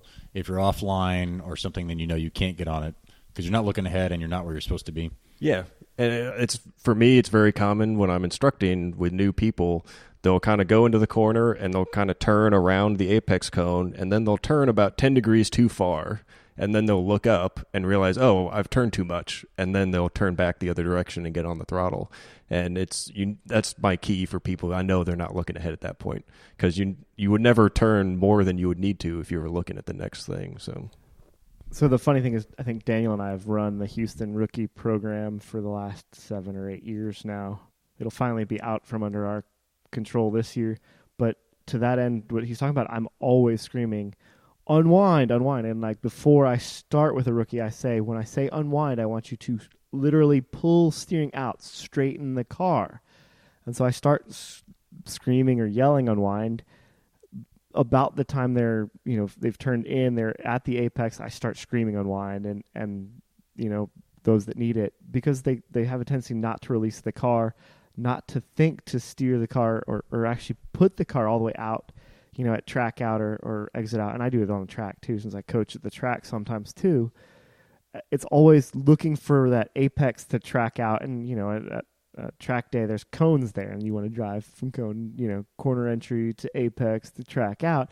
Those aren't there necessarily, especially on a Roger Johnson course. The apex is somewhere else. So you have to know where that is and then put the car there and then put the car at the exit.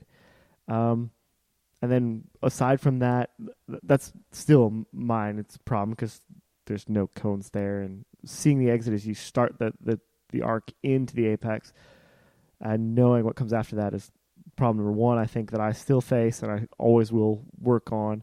And then maneuvers between actual elements. Because sometimes on a course, there's cones that you have to go through, and then there's spaces that define approximately a course. And, the good drivers like Jackie and Daniel here that know how to do that better than I do and can get between elements better and tighter and smoother. So, it was interesting. Was it 3 weeks ago? We were at Grand Sports Speedway doing a track day, and it was interesting because I was out on the track and there was just one other car on the track at the same time I was, and I was gradually catching up with him. And then we got to the point where we're in, I'll call it an S section, and he was like a couple of turns ahead of me, and I realized at that point, because I was going to overtake him. That was my goal. And he was in a Corvette, so, This is a non-competitive track day. And so what I realized is, he was 2 turns ahead of me, but it's a pretty short distance visually. And I'm like, wow, that's the first time I've looked through both turns. Because it was like, now that I have something to focus on that's 2 turns ahead, I realized that's where I need to be looking, even when I'm not chasing a car. But I would say those sorts of things at track days are actually very helpful, because I think it helps you start looking further ahead. You've got faster speeds, you've got more turns. So I'd recommend trying to do some of the track days. And that's something I've barely done, but I kept hearing people were saying, hey, to do sweepers better, like once it comes back to knowing what you're good and not good at, they say if you'll go do some track days, sweepers will become a thing of ease, which I still have not put a lot of time in, but I've been thinking, oh, yes, I'd love to get out there and do that. So that, and I love your point of you look through the turn because somebody was up there to look at. Reminds me at Nationals, we got Brian Peters in the car to, of course, give us all new instructions for how to drive for Nationals the next day. Don't change what you're doing. But he kept saying when we got to the little slalom section, get out of the slalom, get your eyes out of the slalom. It was a 3 or 4 cone slalom, I think, on the test course. And his point was to get your eyes out of it, which was kind of bizarre. I never thought, okay, I'm going to look way up there and then scan back. But the key, I think, to all of us looking ahead is the scanning. As you said, you can't look at the end of a turn and then know if you're on the right line through the whole turn. seems to be key as well. Nationals cornside this year, so you came out of the 7-cone slalom, you had that big right sweep, then you had a left double apex, and there's a right that was a pretty severe. I could never, even with my scan up and out, and I'm in a D-prepared Miata, which has no A pillars, no B pillars. It wasn't raining that day. I could never get my eyes out of the right-hand sweep far enough through the double left back to the right, and I just never got that right. And it is a matter of being able to scan up and back, but pick up the relevant stuff. Whereas, at a track day, if you've got someone to trace or chase, that's helpful in seeing through there. But it is difficult on an autocross course to do that.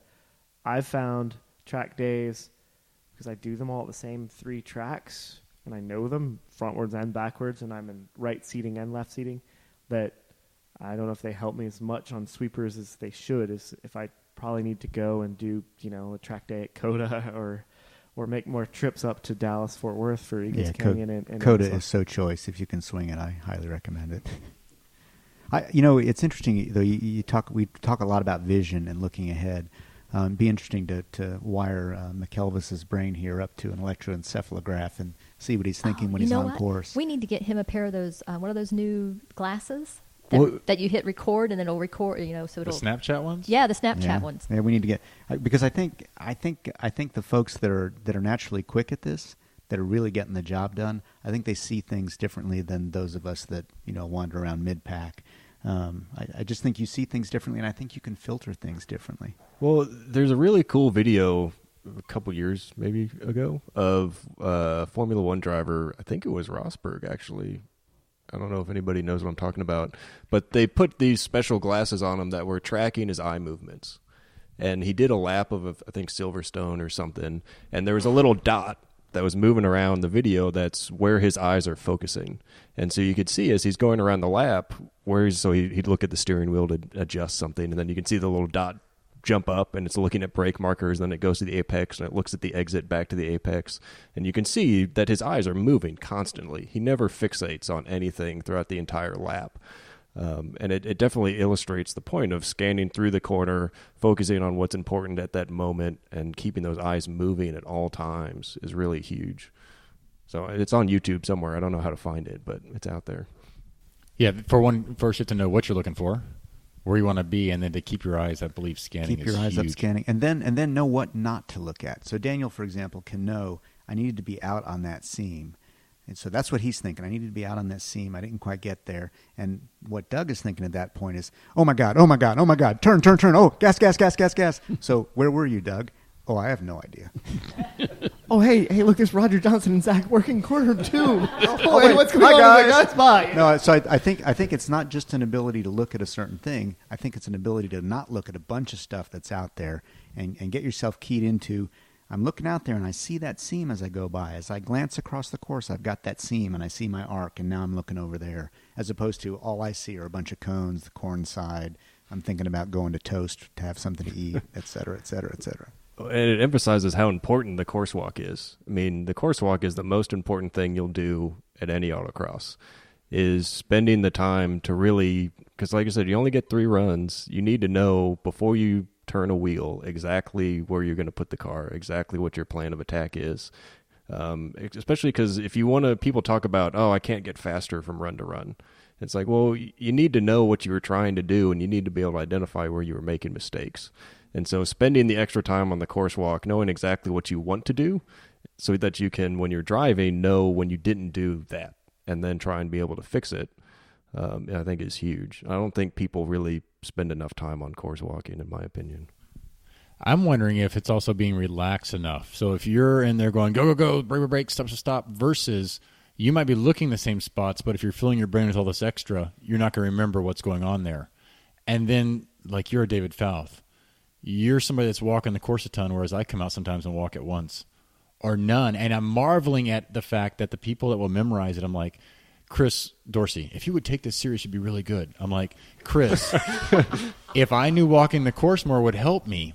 But the thing that just stood out to me, what you just said, was if you walk the course more, maybe if you have that line picked, you can then decipher where you were off from Yeah. what you thought. So maybe that's something that any of us who aren't walking the course are finding benefit. It's to walk it and then at the end of the run go, okay, you know what? I was here instead of there. Because I claim everything, and it was assumption once again because Bob Tennell came out, didn't walk the course and won, beat my class by over 2 seconds. I quit walking courses.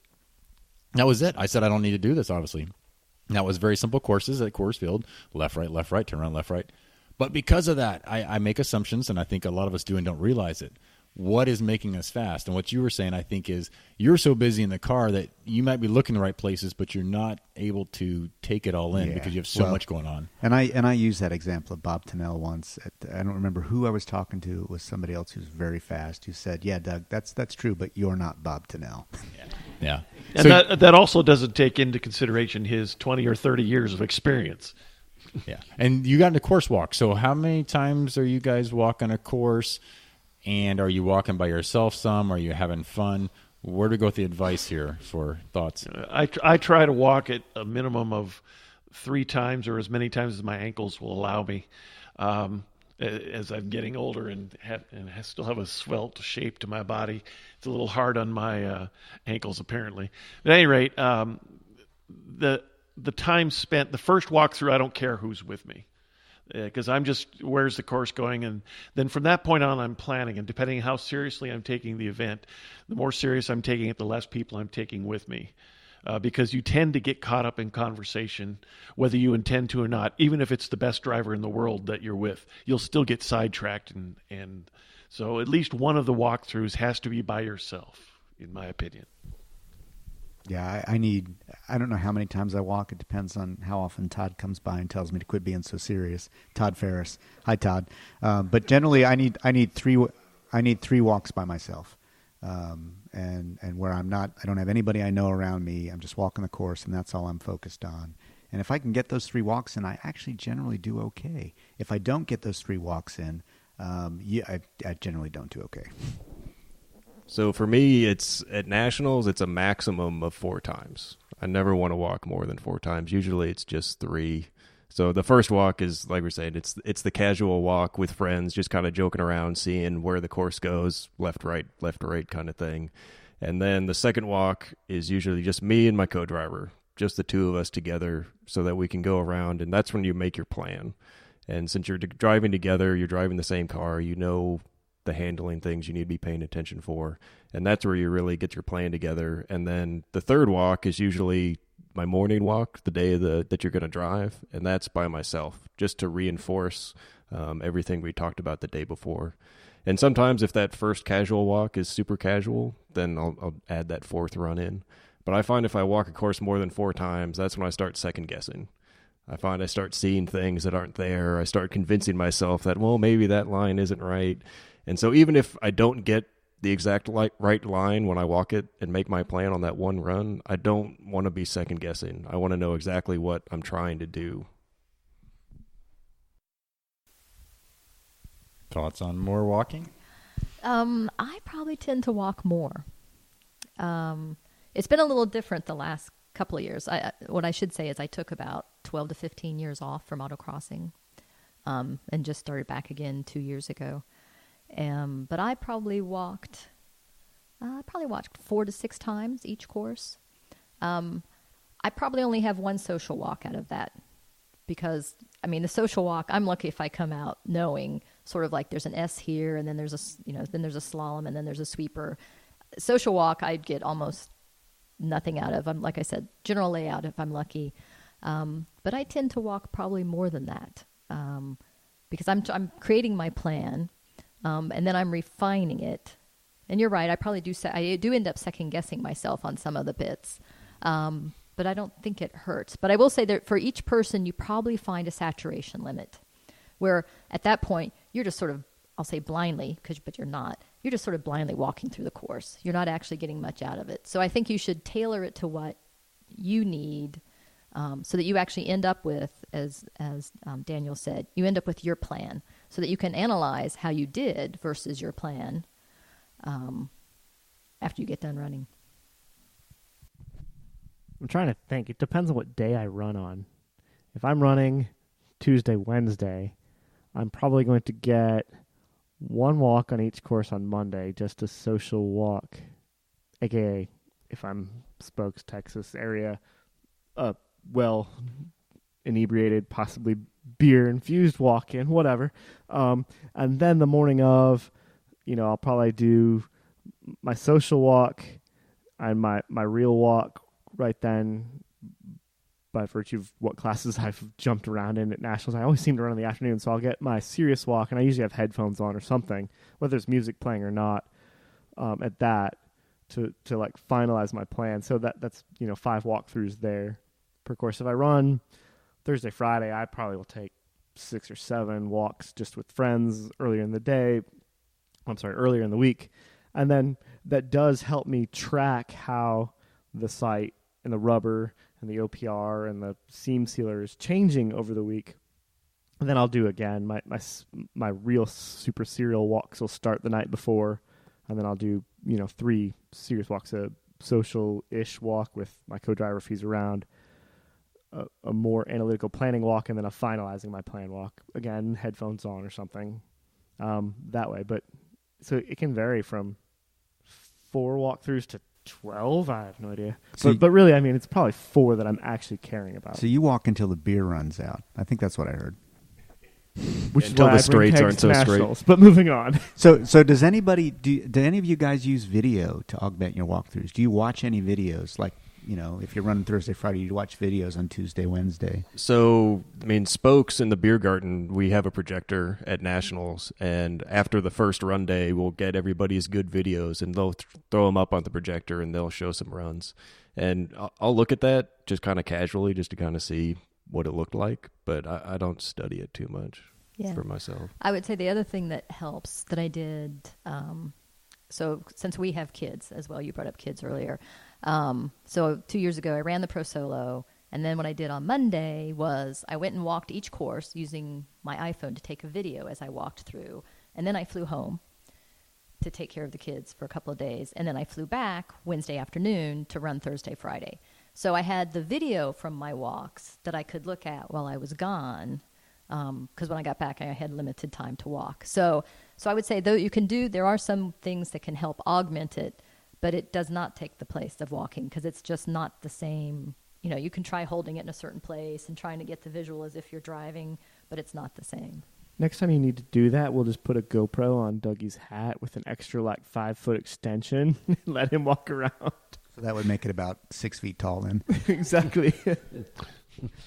So it's something I do at the bigger events too, is after I've had my initial social walkthrough and I've got a plan, there comes the walkthroughs that are in between the second and third heat, which is just mass humanity, right? So there's no value to the mass humanity walk as far as I can see. So what I do instead is I'll look for a midpoint in the course, and I'll go immediately to that midpoint and walk the last half of the course. Then by the time I come around to the start is no longer mass humanity. And since I already have my plan, then that gives me a value-added course walk in between second and third heat that isn't just a bunch of So you've people's just butts. ruined that for everybody now. Because now... I was going to say, Thanks, that's the Roger. Hollis method. You're I think welcome. He's been talking that up for a while now. Yeah. I mean, and that's a good point, Roger, because the conditions change. So I think of that one as more of a, okay, so here's what I thought it was going to be like. Where's the OPR? Is there, almost always there is, a defined line? Just checking. Will the car fit in it? So I think of that course walk as okay, what's changed in the conditions that might impact the line I have planned? Yeah, and you guys mentioned video. I am not the one to watch because it becomes to the second guessing. And therefore I forget. They're like, oh, watch his runs, his Brian Highcotter's runs. And you're like, oh, but that was his slow time. I'm like, yeah, I whenever I start second guessing, forget it. I'm better off, once again, almost not walking and just saying look ahead than when I start thinking, oh, I saw somebody do something else. Because unless you've seen their whole segment time all together with other segments around it, you just don't know. So for me, it's funny. It's a confidence thing of not second guessing. Yeah, and it's the same thing we talked earlier about riding along with people and trying to get that from the passenger seat. If you look at a video just blindly and you say, well, he drove that completely different than I was going to. Well, he might have done that completely wrong. That might have been his mistake on that run. And so just watching the video by itself, I don't think is that helpful. I'd much rather just talk to the driver face to face and see what he was trying to do, and more get the sense of, did anything not drive the way it walked? Are there any gotcha corners that just you didn't expect them to drive that way? And now in the ND, where you have to worry about shifting all the time, I'm always asking people, well, how fast were you going at that point? So I'm trying to get my plan of, do I need third gear or not on this course, or can I just ride second gear? All this talking makes me realize probably simpler watching the videos to gain confidence. As much as anything, I think so much of this becomes a mental game at some point, that they're going to do whatever they think is going to help them. And just by them thinking, if I know the course, if I watch videos, it'll help me go faster. Whereas I'm probably handicapped thinking, no, if I do all that, it's going to hurt. If I walk the course too much, it's going to hurt. For me, I guarantee you, if I pre-program braking points, that has never worked because I'll hit the brakes there because I'm like, good program. Oops, look ahead. So nobody here pre-programs a braking point ever? No. You got to be kidding. Brakes? What are those? No. No. The one-time video helped was the one year it really helped was running the Swift, because switching from an F-Street car to the Swift was such a change in speed that I would get someone's video and then I would run it at 2x, because that's what it was like to see it in the Swift. Things came at you so fast, you'd be through things and you're like, did I go through all those gates? I have no idea. So that in the initial few months running the Swift, that really helped, watching videos at double speed, just to give you a sense of this is how fast it's about to come at you. Be ready. This is not F-Street speed, baby. Well, this reminds me of the speeds of the data acquisition. So once again, paid the $1,000 to the TrackMate. Mary Medicus was a second faster on a half of a Pro Solo. And it was all for me once I paid that money and saw that it was distance and a sweeper. It was worth it. And absolutely. I mean, we've done the same thing with our data acquisition with Solo Time is, you go through this and you're like, wow, Solo Storm. God, I get all the names wrong. Solo Storm. Potato. Throw the mic at him. Throw it. Throw it. So, okay. So with Solo Storm, comparing runs, and you can look at it and you go, 2/10, 4/10, easy through a sweeper. And you look at the distance, it's 10, 20 feet. And that's about it. And so you start doing that makes you go back and sit down and do the math. And you're like, well, when you're only going 30 miles an hour, it makes a huge difference. Yep, and that's what the TrackMate would show. We'd compare, it was Chris Swearingen with the Miata, and he'd be like, you weren't on the brakes very long, and also the amount of course you run is always less. So it came back to the tight and tidy. That's what that TrackMate proved was worth it. That's what I think the data still keeps showing. Although you can also look at that refinement of, okay, your same line, what was different? Who was on the gas earlier? And my whole summary to this is whoever's on the best line, the optimal line, at the maximum grip, which means you also have to go back and forth across it, is going to be your winner for that run. So you then have to have the knowledge of knowing, am I on the right line, which the data will show you, and then were you on the limit or not? Did you go over it? Did you approach it? Were you always over it or always under it? I think is the biggest key of spending that time, like you'd mentioned, of looking at the data afterwards. I think data gets more interesting actually in the rain for me. And this is because the tight lines go out the window, and this is just recent experience there at Fifth Heat, Nationals. When it we're not talking about the controversy, Doug. We're talking about just driving in the rain, the art of racing in the rain. I think it goes away a little bit, particularly when you're at a site that gets deluged. And so for me, data gets more interesting or when I had it in the rain, because it was who would find and be able to connect the dry spots the best. And Hollis has done this too. It's like a track. You don't run the tight and tidy line anymore. You run the line that connects the dry spots. And so I would look at that, and Nick Kelly, who's long since stopped autocrossing, I don't know what he does anymore. The few times we would race in the rain in the MR2, he always kicked my butt in that car. But it was much more in the rain. And then this last Nationals, I sort of was in the bathtub. That was a deep prepared Miata, and I couldn't see except for where the dry spots were, and I drove that, and that was what ended up being very fast in the rain.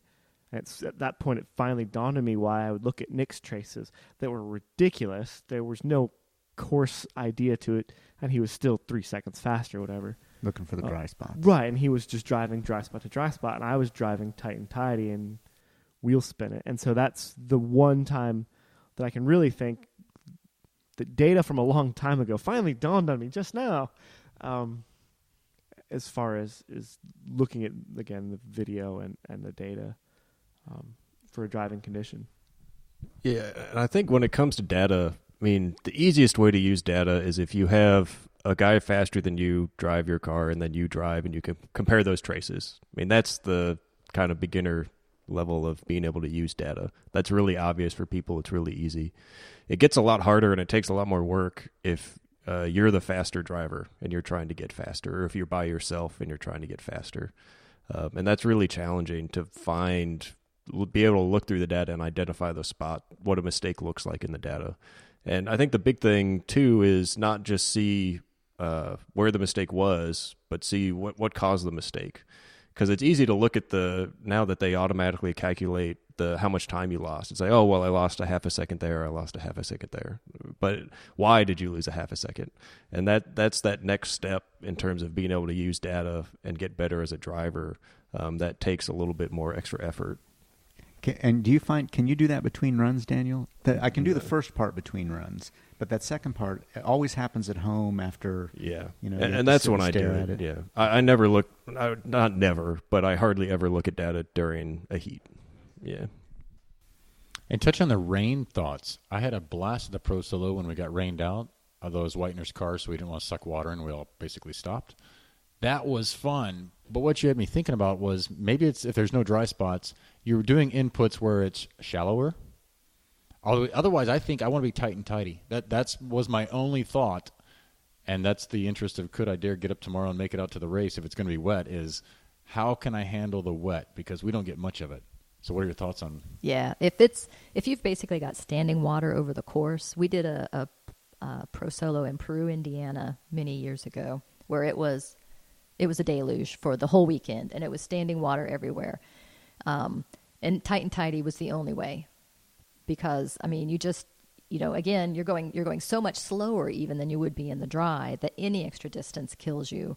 And as you pointed out earlier, Daniel, you really didn't want to spin, and it would be very easy to do so. So I think if you have sort of consistently wet conditions, tight and tidy is the way to go. How about thoughts on smoothness on pedals? And I think that's where another bad point for people that drive like me that are really aggressive. Yeah, I mean, it's so much more important. I mean, smoothness is all about not shocking the tire or shocking the chassis or asking it to do something it's not ready for. And when the maximum level of grip is so much lower, it's so much easier to overwhelm the car or the tire. And so being smooth people always, the obvious one is, all right, don't stomp on the throttle.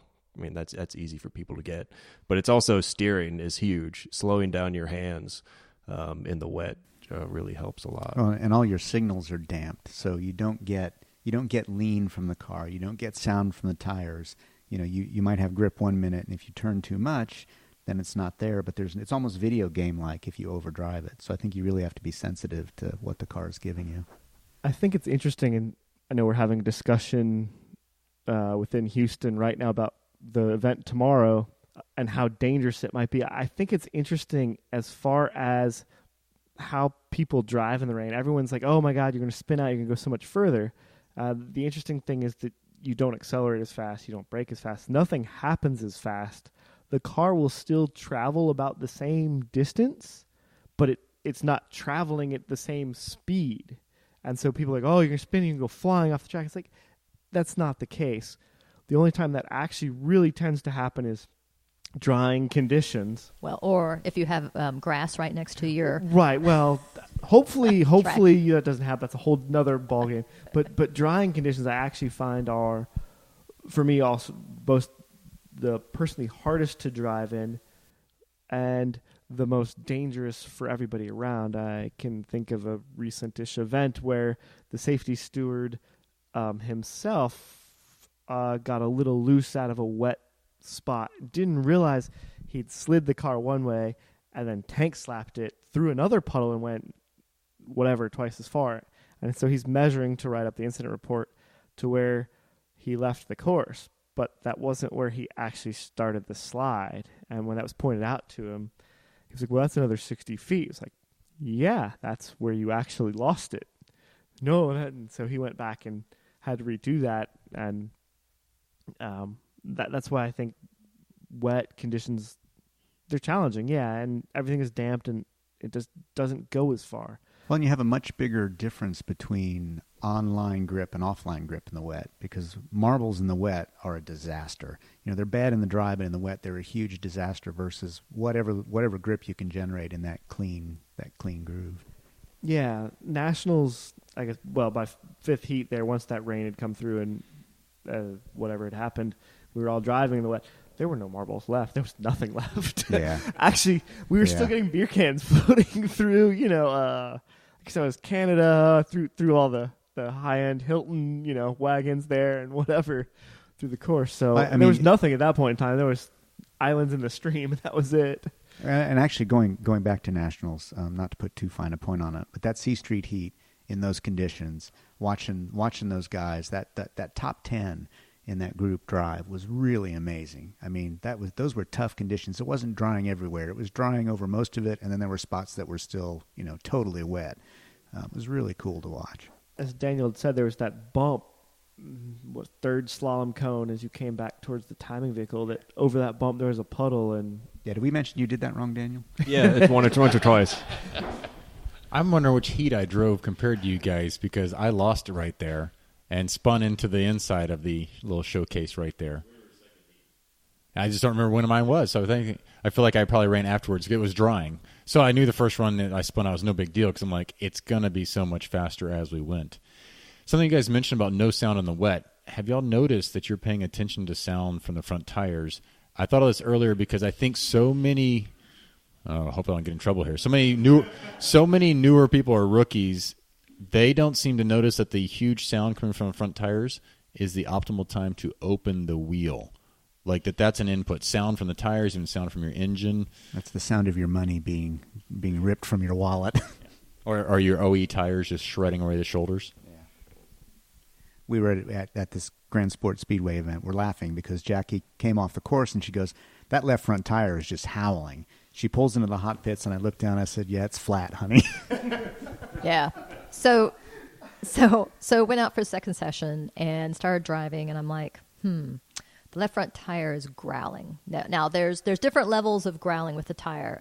If you remember the old BFG of many years ago, a little bit of a growl meant you were right at the primo edge of driving. If you got tremendous growl, it meant you were over driving.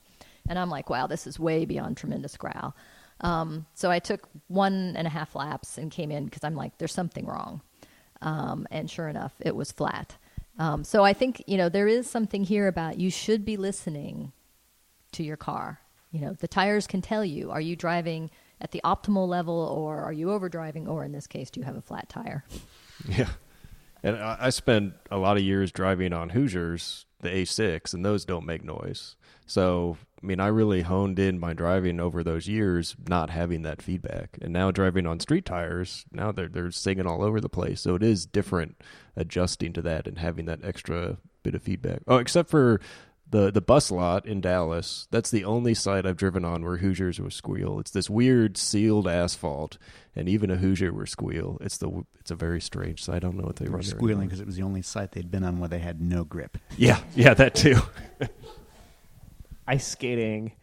I think there've been tires that have squealed on off, but since I spend a lot of my time on slicks, you literally are going by the resistance in the wheel. So at some point in time, as you're turning the wheel, you feel like some straightening and counteracting, and it's not just the caster in the car, it is actually the tire because it changes over bumps or whatever, and you go too far and suddenly you feel like a vibration and the tires are pushing, and so you dial it back and then you add it back in, the steering wheel back in, and you feel it come back, and it's slip angle or whatever, and depending whether they're radial or bias plies, how big that margin is much different.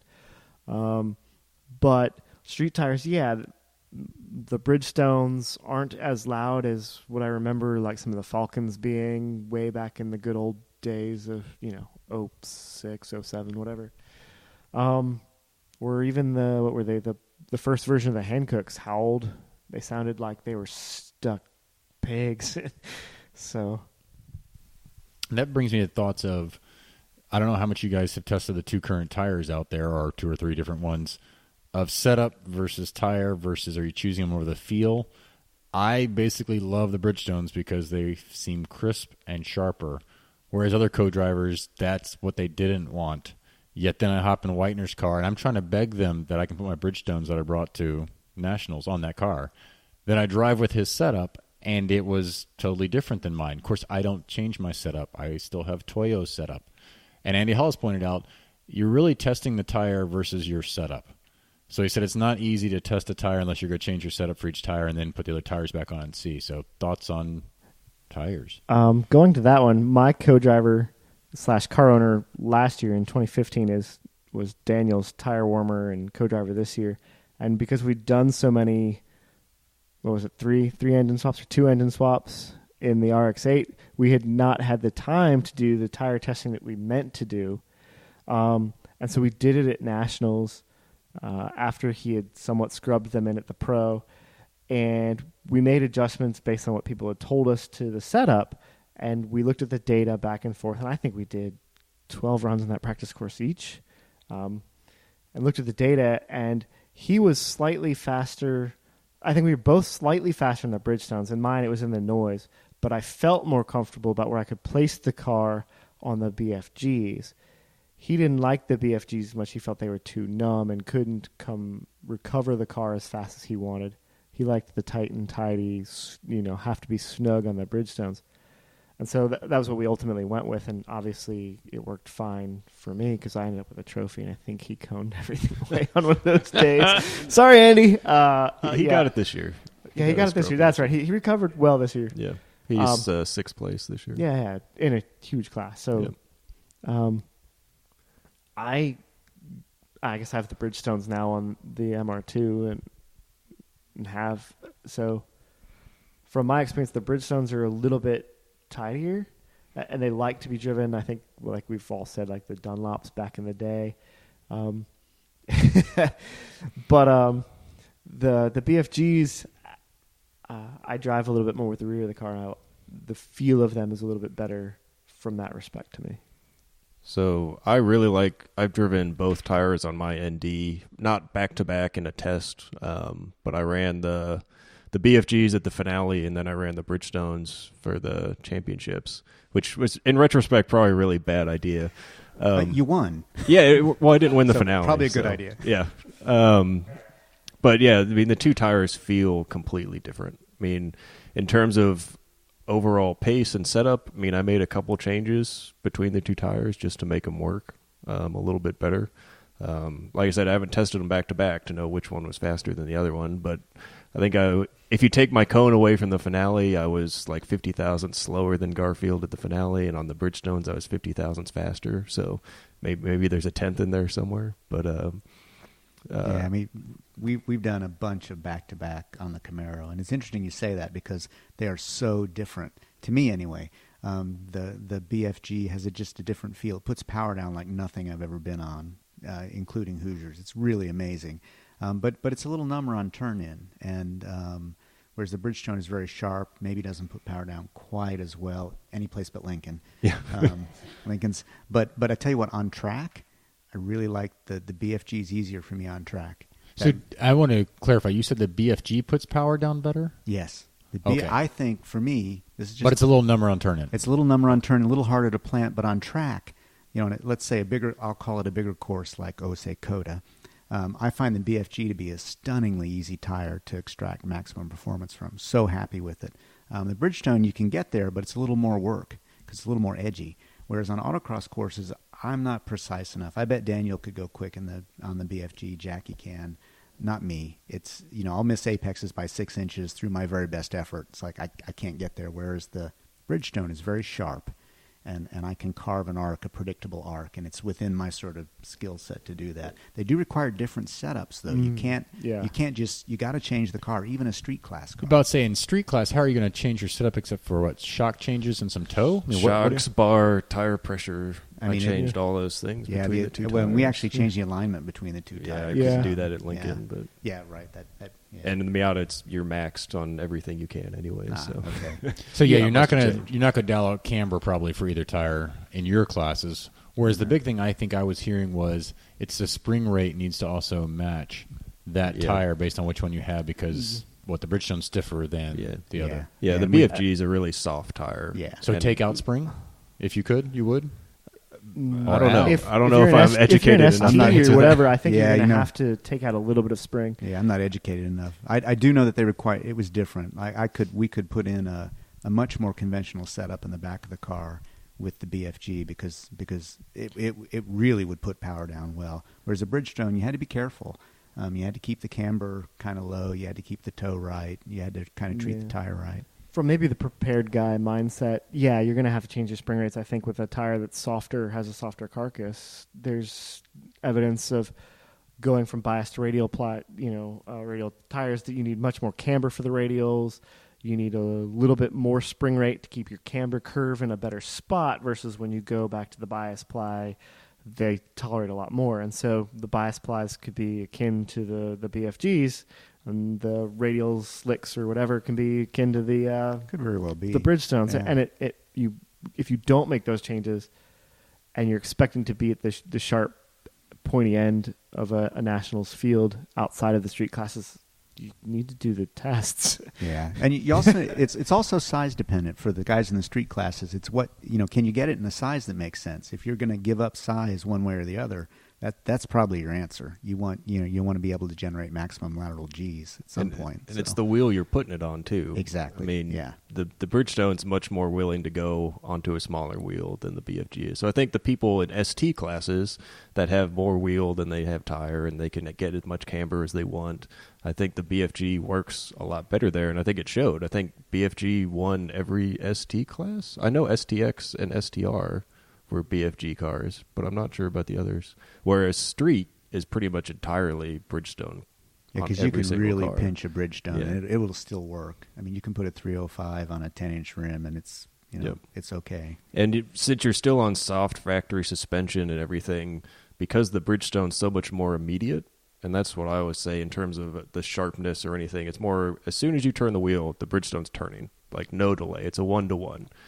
And the BFG is a little softer, so you turn the wheel, there's a little lag time in there, It feels a little mushier.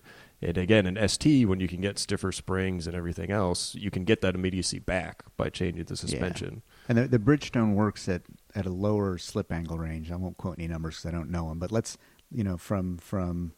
anyway, the Bridgestone works at a lower slip angle range and gives up at a lower slip angle range, whereas the BFG seems to want some slip to really get the most out of the tire. And then when it gives up, though, it gives up later, and it gives up way softer for me anyway. It's a really soft give up on the BFG, whereas the Bridgestone sticks, and then you go that extra, not very healthy amount of steering, and the Bridgestone says, yeah, no, you're not that good. We're not doing this.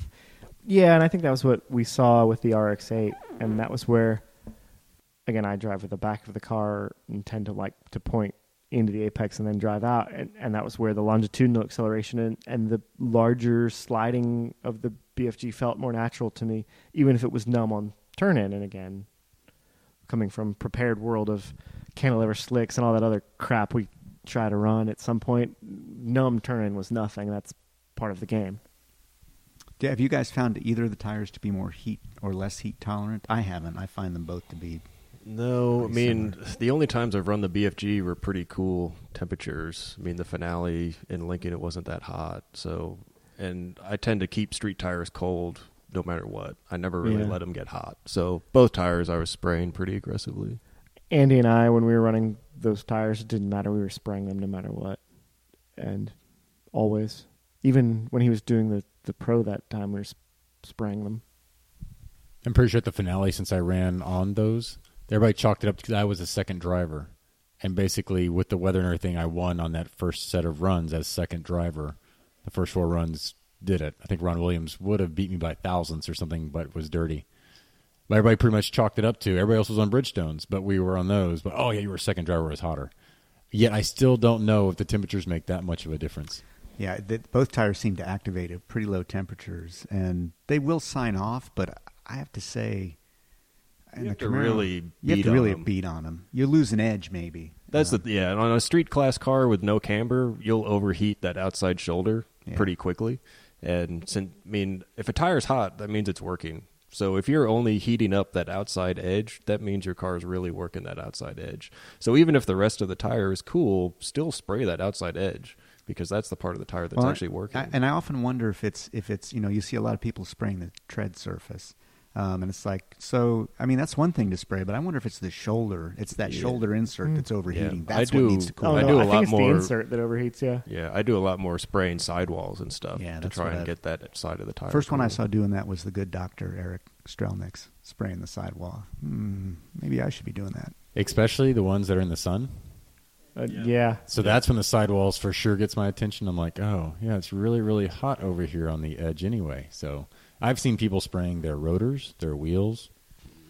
I don't like that. Even in the rotors I don't like so much. Oh. But even in GT3, I've not the one I was in. No, I've watched them spray. Really? But think about where all the heat's coming from. A lot of it's also in the core right there of the brakes. And see, our car is Daniel can impact heat in the ND by spraying it with 3,800 pounds. I'm not sure that it makes any difference. Well, in terms of trying to get heat into the tires, I mean, I've done the I think it's a Pac Northwest trick, is you drag the tires, come to grid, get the brakes smoking hot, and then throw the covers on while you're waiting to run. And by the time you pull the covers off about 10 minutes later, those tires will be ready to go. They'll be warm. Yeah, that and taking the tires off, setting them in the sun, I've done that. Or positioning the car backwards a little while, then flipping it around. Yeah. Or watch Jackie and Andy do that. Hollis do that. I was going to say 2 years ago when one of our competitors was taking the wheels off after each run, and they had their SUV parked nearby with the heat on, and they had it up on jack stands, and then they'd heat the tires in the SUV, and then they'd pull them back and put them on the car when it's time to go run.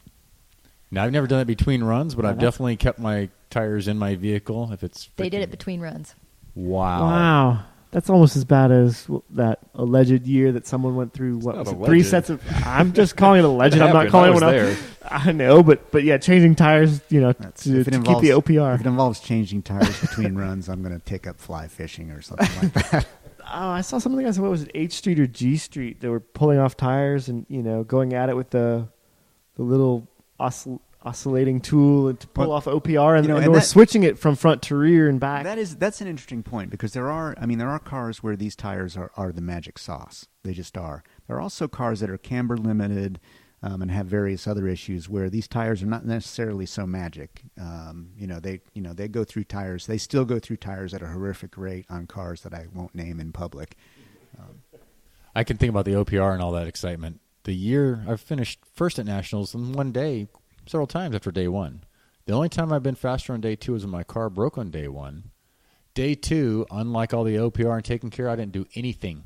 I left it on there between days even, and finally went faster on day two, which I say comes back to the mental game more so. I was relaxed, just going for it, doesn't matter. The chances of me winning, I think Frank was up by over a second, was slim to none. But I think I came back and ended up like second.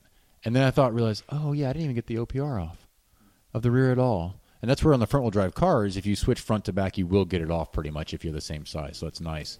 Yeah, we do that in the Camaro, but it's the reverse. Yeah. Don't stand behind Jackie when she leaves. Yeah, exactly. I get it right off there. So I'm wondering now some best practice things from, do you want to practice? Do you want to work on setup a ton? Do you think it's more experience of getting the time in, classes versus a test day? I am very jealous of people in California because every Saturday is a practice day and every Sunday is an event. And it makes me want to fly out there for Saturdays, if nothing else. Like could have done Sunday, but I did 12 runs, got Tom Berry in the car, got other people in there, jumped back and forth. That was crazy fun. Versus at this point, I'm ready to spend more time paying the $150 or $200 to have a lot to myself or with a group of us than to make it to events. And a lot of this comes back to the previous podcasts of hearing what people like David Whitener and Kim Whitener have done, how many runs they would get in. Or Andy Hollis recently saying, I will do the slalom for 15 minutes straight, slalom back, slalom back. So it's just very interesting to me that seat time. I feel like I've never had as much seat time as most people, and that might be the next leap really to sit there and just ingrain it over and over. And I tell rookies or anybody new or anybody wants to get better, you need to get the seat time one way or another. So classes, what are your suggestions? What worked for you? How many runs? You guys made 40 events or 40 weekends or something at some point? I mean, for me, it's seat time in one car. Some people can switch between cars. I can't do it. It has to be one car. To get my best performance, I have to be in that car for a year, and that car has to be, I don't even think about what it's going to do. I just have to be in the same car. And then after that, it's a lot of seat time and a lot of focused seat time at trying to get faster, not just running every month. Whee! I'm out with my friends. But it's that one, for me, the top secret would be one car. Pick one car. I also think that the practice events are of great value for that. And if your region puts them on, and if you have a event on Sunday, then the insurance is already more or less paid for. Every entrant has to pay, but they only have to pay once for the weekend. And so that cuts down some of the cost. And just all the extra runs you get, if you're taking it seriously, can be eye-opening experience for you, especially if you're in the same car. It's a lot of people end up going and they jumping in different cars and doing everything, and that's not really value added. That's more you.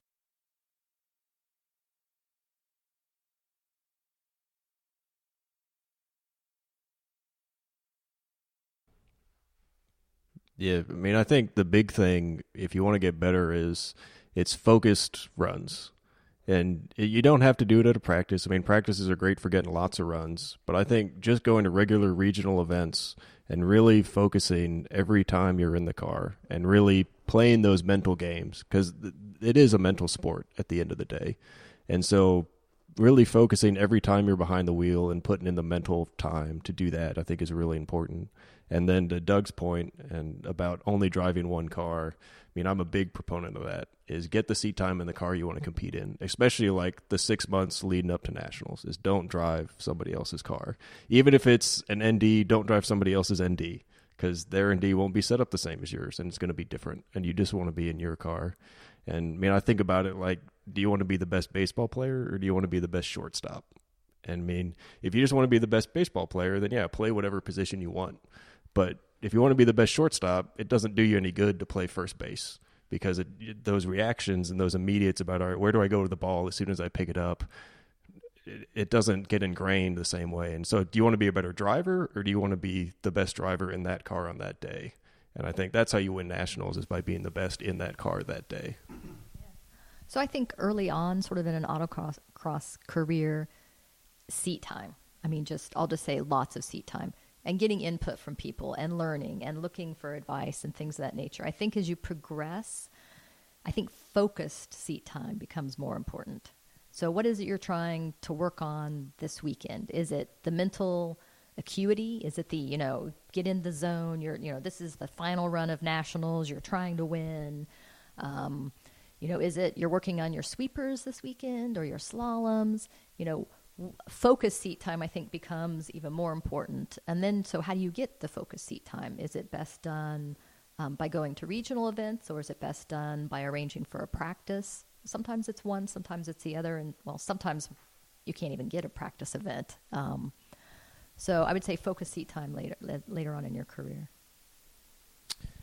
I'm going to say early on, just drive anything. I don't care what. Get as much seat time as you can, experience, know your front wheel drive, know your rear wheel drive, know your mid-engine, know your rear engine. If someone will let you drive a Porsche, good luck. But early on, do that. Once you've sort of got a autocross car that's set up to go to nationals or is nationally competitive, and that's the car you sort of have chosen to go for a couple of years, you get to the effective just drive it, test it, start playing the mental games with yourself, find someone to trash talk. We know Houston and the state of Texas as a whole, and maybe just Todd Ferris, is really good at trash talk. Really, really good at trash talk. And if you want a mental game, just have Todd come talk to you before you run. From then on, hey, Todd, are you coming this weekend? No, that's too bad. But anyway, so that sort of situation. And get ready for that. And then do focused testing. I know, having watched Lane Borg and Ogburn and Andy Hollis and some others, they set up a very specific test course. And I don't know whether the Goodyear guys or Andy and GRM came up with it, but it's basically a skid pad at one end out of either side tangentially running the same direction. There's a solemn and an offset, and then it goes into a decreasing or increasing radius turn. And if you run that twice, so you do the skid pad, go around the skid pad twice, go out whichever way you want, and come back, do the skid pad twice, go out the other way and come back, that equates to about a 60-second course. And I think it's only a 5-cone slalom and 3 offsets. And so if you do that and get your car set up for that and do the test, you can start learning what the hell all the nozzles and knobs and adjustments do. And from there, then it's seat time and changing that. And I think I was listening to Dinner with Racers or something. They were talking about, take one of the shocks. Don't tell someone you've done it or the driver, and just take it all the way to soft and leave the rest all the way firm and let them go try to tell you what's wrong. Doug says, no, don't do that to me. I've accidentally done that to Jackie. That's a bad plan. I wouldn't do it at an event. Maybe if you can get a test day. And I think this is something that the Whiteners and DFW is very, very fortunate in, is that renting out mineral wells for a weekend is very cheap. And we are not as fortunate, I think, here, unless you want to make that drive. What is that? 5.5, 6 hours. So, yeah, it's something that they're very fortunate for. And Andy Hollis can do that because, he doesn't have the 8 to 5 that some of us do. I like all those tips there for that. Instructing. Sounds like a lot of you have done lots of instructing. And one thing I've heard from people is it's helped them as well as you're helping somebody by giving back. That also, something I had thought about was you are also getting those G-forces and senses by riding. What stands out when you're instructing somebody, not only for your own benefit, which I'm trying to find the benefits of more people will help instruct. I mean, I get car sick myself, but not really a benefit. So what do you think about instructing? For me, it's helped me really think about my driving more and the analytical side of my driving. And it comes from when you're instructing with somebody, you have to be able to identify what they're doing wrong and what they're doing right, because you always want to do positive reinforcement before you do any critiquing. And then you have to be able to express what they need to change in order to get better.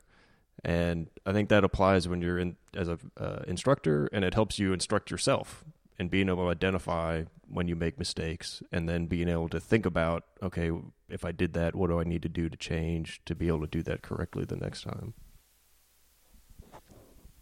I love the feeling that you get when somebody goes out and you tell them 2 things. Slow your hands down, do this. Get on the gas a little bit earlier here. 2 simple things. They drop 2 seconds. There's nothing quite like seeing the look on their face when that happens. I mean, that's real jazz. That's really exciting. I tend to instruct mostly rookies. I don't got much to tell folks like Daniel, so I usually ride with him to learn things. But I really enjoy, and I think it helps you when you look at them and say, hey, man, slow your hands down. Put your hands in the right place. Then that next time you go out in the car, you're thinking, wow, are my hands in the right place? Am I doing this right? So I think it gives you that, whatever you focus your student on, the next run you take, then you've got that focus. So I love giving to them, love seeing people go faster. It's just so cool to look on their faces. But there's a payoff that focus comes back to me when I get in the car. Yeah, I mean, it's super rewarding when you're in the passenger seat and you're trying to do a running instruction through the course of a run in terms of brake, gas, whatever. And then about halfway through the run, when you feel it click with the driver and they start doing things before you say it, and they start doing it the right way without you having to say anything. And then the feeling that they get, and then how jazzed they are when they get back from the end of that run. Every novice has that moment, that one run where it just clicks for them. And sometimes it takes one run, sometimes it takes a year to get to 40 that. runs. Yeah. But being in the passenger seat and being with people when they have that eureka moment is really great.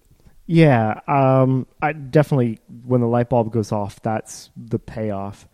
As far as my driving, while it helps to some extent, I usually, or at least in the last year and a half, where I've put in a lot more effort, I think, until I started delegating more, it was a negative because I was jumping from rookie to rookie to rookie to rookie so much, and each one has a different screw-up point, and thinking about that and trying to know, okay, this one's the one in the black V6 Mustang with the slush box.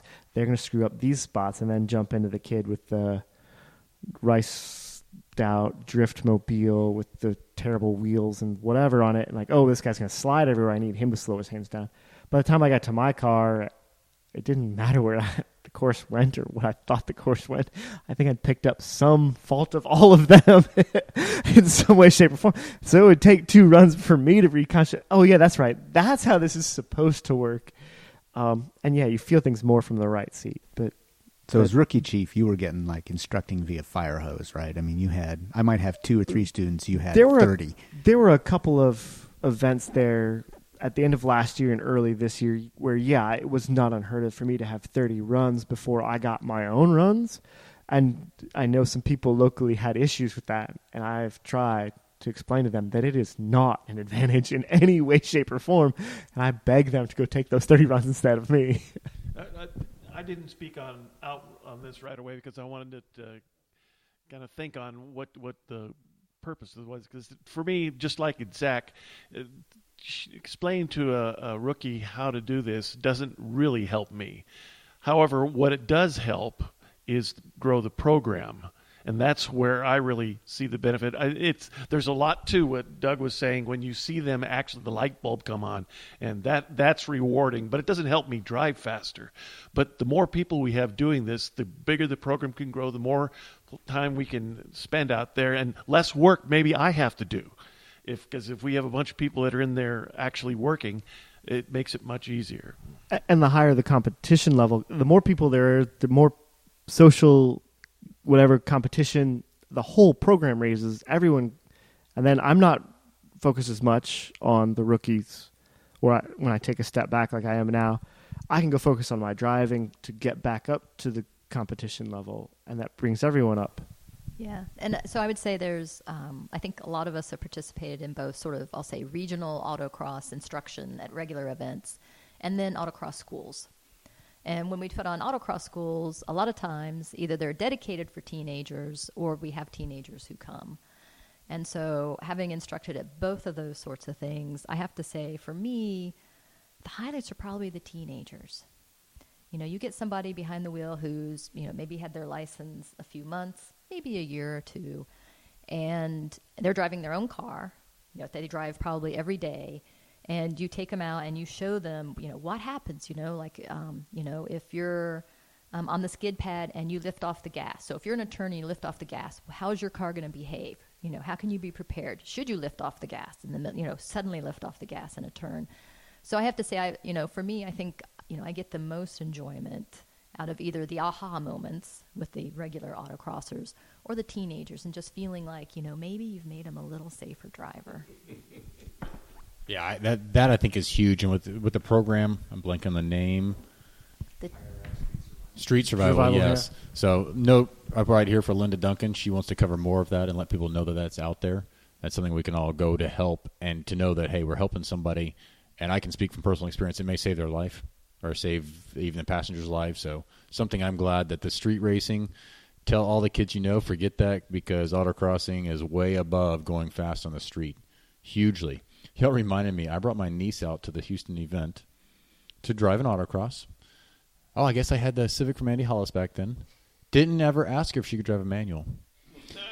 And I was out there working course while my buddy Terry, who wasn't even racing, was trying to teach her how to shift. So that's one thing also. Get the younger people and bring them out. I've told so many people, and hopefully in the future more will take me up on it. I'm like, I've got a car, or maybe more than one. If you want to race, come out here. I think that's something else we can do is get kids into this early to really help grow things. Whether it's college, I had no clue. Maybe we need to go to the gyms and say, hey, you silly basketball people, you can also drive a car fast. Had I known that, of course, today I guess we just use social media. We can target them.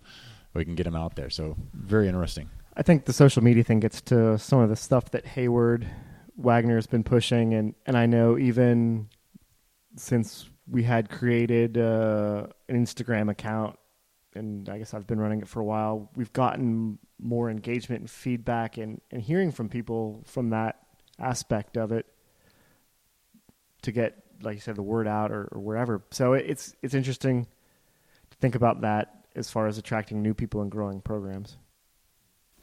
Well, I mean, we live in kind of a golden age now for amateur motorsports. I mean, there's so much going on between, HPDEs and track events and one lap like things.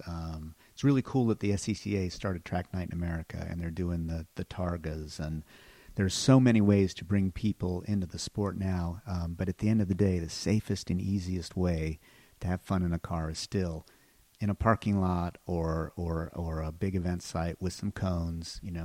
The worst you're probably going to do is flatten a couple cones. Oh, you might rip out a fender liner or something, but that's pretty minor. I think this is still the entry level way to get into this sport. Yeah, it's the cheapest way when I tell people I race, or somebody says, "Oh, he races." I'm in a parking lot with rubber cones. I always try to downplay it. It's like, see, you need to be safe. I'm like, we're not going that fast. See, Ken, you never tell people the truth. You hurt their feelings. Tell them I race. How fast do you go? 200 miles an hour. I mean, that's in my 1989 Civic SI. That's the most fun though when you do tow and you've got a prepared car and you pull up to the gas station in Ardmore, Oklahoma, and like nine boys come out with their trucks and. Well, how fast does it go? That's a 200 miles an hour. That's the answer. So 200 miles an hour. So when we go to autocrosses at COTA, I'll tell people where you race. They'll say, "Where you racing tomorrow?" I'll say at COTA. Jackie has a terrible urge to tell them in the parking lot. No, they don't need to know that, sweetie. We're at COTA. That's all they need to know. Good input there. This podcast, I think, came about as like, oh, how can I help people by help other people to be faster? But it's also to have fun. So I'm not sure if you have any tips about how we're going to have more fun at this. Is it set expectations? Is it what would make people have more fun when they come to an event? Is it sunscreen? Is it being prepared? Is it knowing that you can reach out and find out what you're doing ahead of time? I think the big thing that's helped our region is just engagement. And autocrossers, especially people that have been doing it for a long time, can be pretty cliquey. And I mean, we spend a lot of time driving 12, 13 hours across the country together to hang out for a weekend in a parking lot. And so we spend a lot of time together. We get pretty intimate with each other pretty quickly. And it's hard when you're back at a regional event to not just kind of latch on with those same folks that you hang out with at national events. And really, it's hard for new people to break into those groups and feel like they're part of the club, because that's what we are at the end of the day. We're a club. And so doing more to reach out to new people, talking to them between runs, cheering them on, even if they're not novices, they're not in the novice program, you're not instructing them, just walk through the grid and just find somebody that's out there by himself and talk to them a little bit. I mean, I find you say hi to somebody, they'll talk to you for 30 minutes about their car. I mean, it doesn't take much to get somebody that's willing to come out to one of these events to get talking to you about what they're doing in their car and everything, and just making them feel welcome is huge. Yeah, and another part of that is introducing them to other people at their or around their group so that they form their own little clique. I got into this sport, I was, banned from street racing or stopped street racing because I had met another couple of people and then became fast friends with one of them that kept me coming to the events for at least a decade. And then, I had already developed the larger friend base within that. So it's key to create a community or help foster other smaller cliques within the larger community so that they keep coming out as groups and encouraging each other. I know we have in Houston the S2000 group, which is they're ridiculous in their own right, but because of that little group, they keep coming out and they're driving their own expanding, self-fulfilling clique within Houston, and it's been positive. I think also the surveying I was talking about before, make sure you're addressing all groups and all types of people and interests within there. And if you can do that, then that automatically promotes. And if you're truly interested in helping them, I mean, a hardcore can go hang out and talk with a beer bet person just as well as they can with the hardcores. But you have to know what they're interested in to strike up the conversations. So knowing all that ahead of time helps the region grow as well. Yeah, I think being friendly starts at the beginning. So when a person first shows up, I mean, the club has to think of it as they have to be customer-centric. So the clubs are usually run by pretty hardcore people. And hardcore people can be pretty hardcore about things like rules and, you're 5 minutes late, we can't tech you. Or, you know what, you got to get past that. And you have to look at it from the customer, the newbie sort of perspective. And so help them, make it an easy, pleasant experience for them from the beginning, and then go up and be friendly and engage them and help them find other people so they can form their own cliques.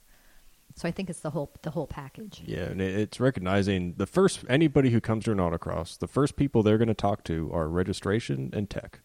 And so as a region, make sure the people that are working those jobs are the most friendly, helpful, smiling faces that you have in your region, because that's the first people they're going to see. And if those people are sour and, like Jackie's saying, they're harshing on them because they're whatever it is, they're late or they don't have exact change or whatever it is, or just for no reason at all, I mean, that person's not coming back. So really try and set up those positions to be as open as you can. Yeah, and the best events I've ever been to, those folks have been open, and the very best events, you'll have somebody that, let's say it's a Houston region event, you'll have the RE of the region will come by, and he'll ask you, so you having fun? Everything good? No point to it, just checking if you're having fun. And when I'm a new person in an event and somebody comes by and does that, I mean, that's awesome, right? And when you have more than one committee person do that, or fast competitors do that, that's pretty cool. And it's important at local events because, we've got a lot of newbies there. But let's face it, I've spent the past 2 years exploring all sorts of events. I mean, and I'm not a newbie, right? I've been around the block a few times, but we're all newbies sometimes. It might be your first national tour. Maybe you go find somebody that's been a local autocrosser for 15 years, goes to his first national tour.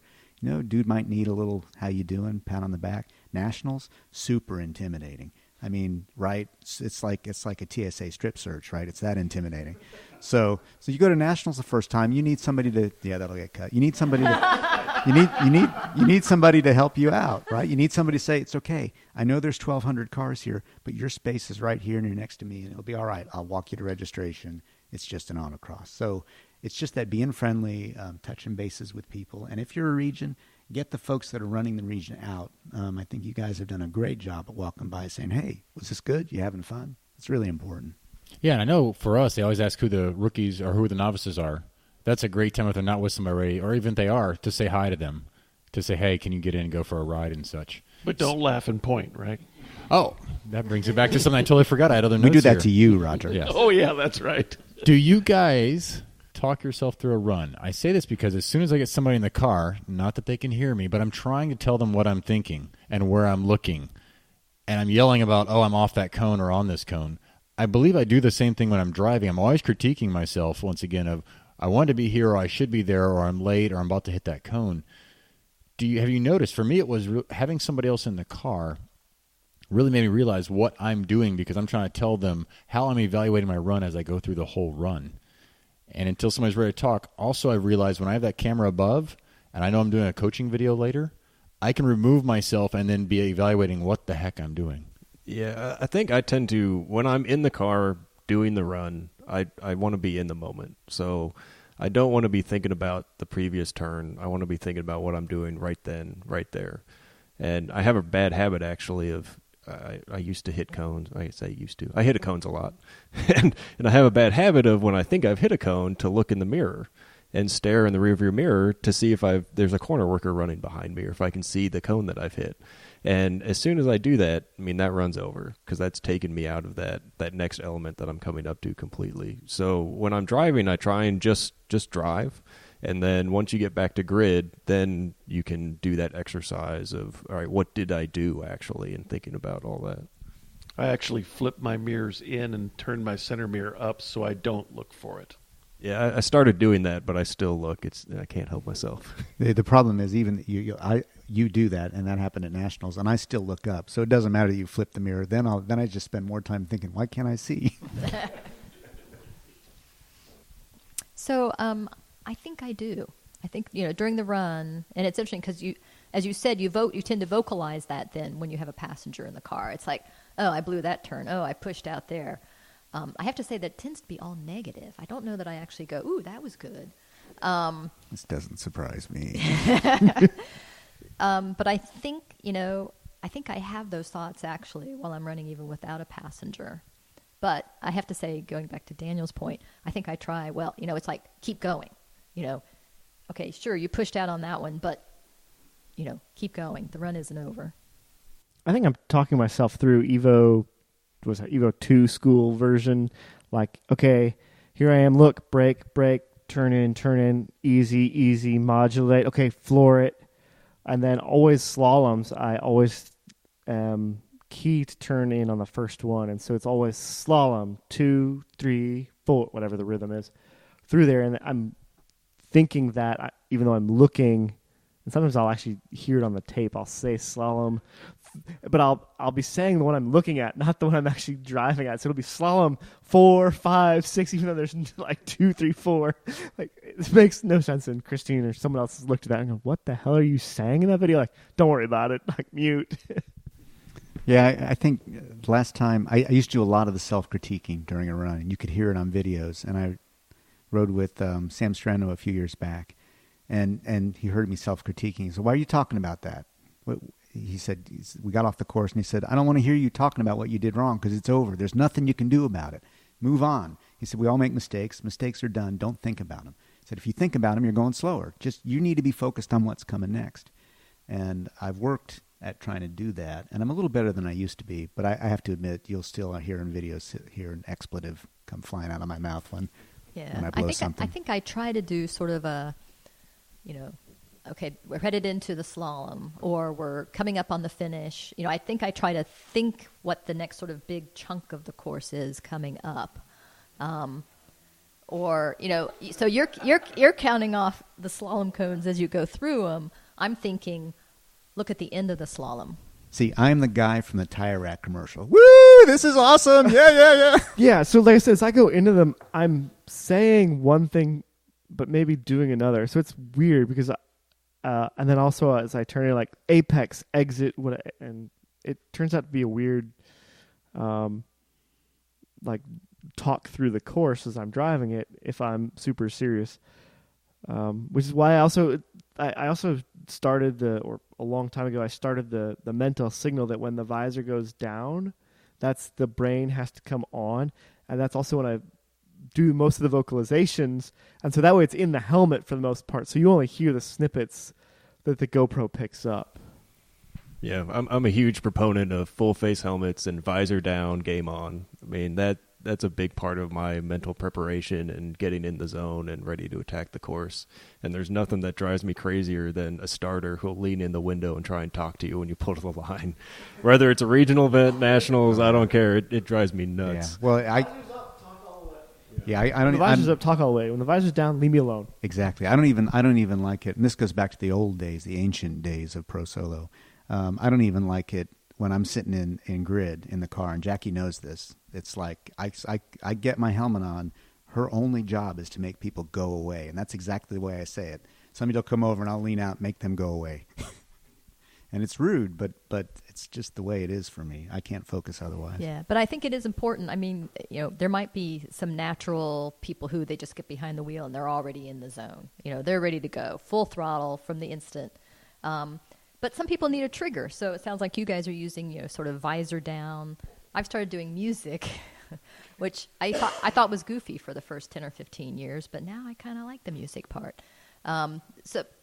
But you have to, you have to figure out for yourself what it is that's the trigger that gets you into that competitive mode. Yeah, and I found for me, I've struggled a lot with that, of getting into that mental zone and being ready to really drive. And what snapped me out of it more than anything is have somebody beat me. And so even at Nationals this year, first day, I went out and did my first run, and it was slow. I mean, I think I was a second and a half off the pace or something. And doing that first run and then realizing, oh, well, that's not good enough. It's time to get serious. And that's what really kind of snapped me out of it and got me focused for the next two runs. But that first run was just wasted because I couldn't get my mind right for that day for whatever reason. You left the visor up, in other words? Yeah, that might have been it. So at Nationals, Roger's visor actually broke when he got in for one of his runs. So as the grid guy comes by, he says 3 cars. Roger goes, I said, your visor's broken. It was hanging in front of his eyes. And he's like, yeah, there's some screws that were laying over there. I wondered what those were for. And so I'm trying to screw his helmet in as the guy comes over. Go, go, go. So were you focused on that run, Roger? Were you in the No, zone? I wasn't. I've been trying to get the visor off of my helmet. I think it was a pro finale. I was wearing the new helmet, black armor, saying, can you get this off? Like, James, you sold me this helmet. Can you get this off? I'm not used to a full face. And still I have the screws in the bottom of the Civic somewhere because I never got it fully off because you need a star bit or something. So it's weird. It's so weird. Do you want it on? I don't want it on. I can't hear as much either. But, yeah, you don't. Yeah, it is. But I find that helps. I mean, it just helps block out everything and just focus more. Yeah, I'm like I want it closed, and that started when I started running more track events. I want the visor closed. I want this to be serious mode. I don't want to. And I think you have to know what works for you, although I'm all about experimenting. So I want to try more of that, whereas I'm the guy, they're like, focus. I'm like, no, I want to have no thoughts, no time actually to mentally confuse myself. So I want to stand outside the car. You'll see me. I'll be standing there for Pro Solo until, like, you need to get in your car 2 minutes. I'm like, no. I'm going to get in the car with 30 seconds to go. I'm probably going to still go check all the tire pressures. So I'm just sharing this with the people out there because I am that backwards. We will never co-drive. Yeah. So I've been with people. Dougie needs a Xanax for that. Yeah. I'm freaking out just thinking. Yeah. And then I pull up to the line at the Pro Solos, my arms are out, and I'm breathing. I'm just like all calm. Whereas with the Whitener group, I learned that it's what word do you need for this run? They try to either pump you up or bring you down. And I'll look over, and he'll be like clapping and punching things, and I'm just like, I'm going to calm down. I might wake up here in a little bit. So it's weird. I don't want to calm down until I get up there almost. I don't want to have any time to think, though, unless I come back from a run. Yeah, I mean, for me, it's all about doing the work ahead of time and having, we talk about course walk and game plan, but I think it's also what's your game plan and grid. And if you have a co-driver, okay, he finishes his run, who's checking pressures, who's putting water on tires, who's changing numbers, did he stop the camera, do I stop the camera? All these things, especially when you get into data and everything, there's a lot of things that go on between runs. And having that exact game plan of who's going to do what so that it's just not even a thought, so that all that happens kind of on autopilot. And then it gives you more time. For me, I need that time to really think about my run, know what I'm going to do the next run, get focused for it, and all those good things. You guys know any physical or other mental tips, things you might say to yourself? I'm reminded that John Ames, put your fingers together, turn them upside down, and figure out which hand is which. Or one of the books I read about your point of chi and breathing and where your tongue's at in the mouth. I've done all these things at times when I'm more mentally not okay because it's just I'm doing too much or thinking too much. So it's very interesting that I, through the years, have done many different things. None of them are outwardly, you're not going to see me hitting something or getting pumped up. If anything, it's to calm my brain down is why I want to be distracted because I guess I'm not good at meditation even though I try. Tips, physical or mental, anything y'all have tried, or is this out there? I have 3 things that I do that it's taken me years to get to these 3 things. I say 2 things to myself before I leave. One is bring the heater, and that's from Major League, the baseball movie, and that's a reminder that it's fastball time. Go. We're not out here just playing around. And the second thing I say to myself is what's next. So bring the heater and what's next. And the what's next part is, don't get so excited about where you are. Go for the next thing. And then if I have a moment, I hit cones in my first run or I'm not driving very well, I'm, 9 seconds out of first place, I ask myself one question. I ask myself, what would Todd do? And that's Todd Ferris. And what Todd would do is Todd would pull up to the line and do a massive burnout as he left for the next run. And so that's what I do. So those are Dougie's 3 tips on how I can keep myself sort of focused and aggressive enough to really push hard. Yeah, for me, I don't have any like chi things. I definitely have tics that I'm kind of not aware of that I do. We've seen those. Yeah, if you watch my videos, when I pull up to the line, I do the same kind of set of motions just subconsciously. I don't know when I started doing it; it just happens.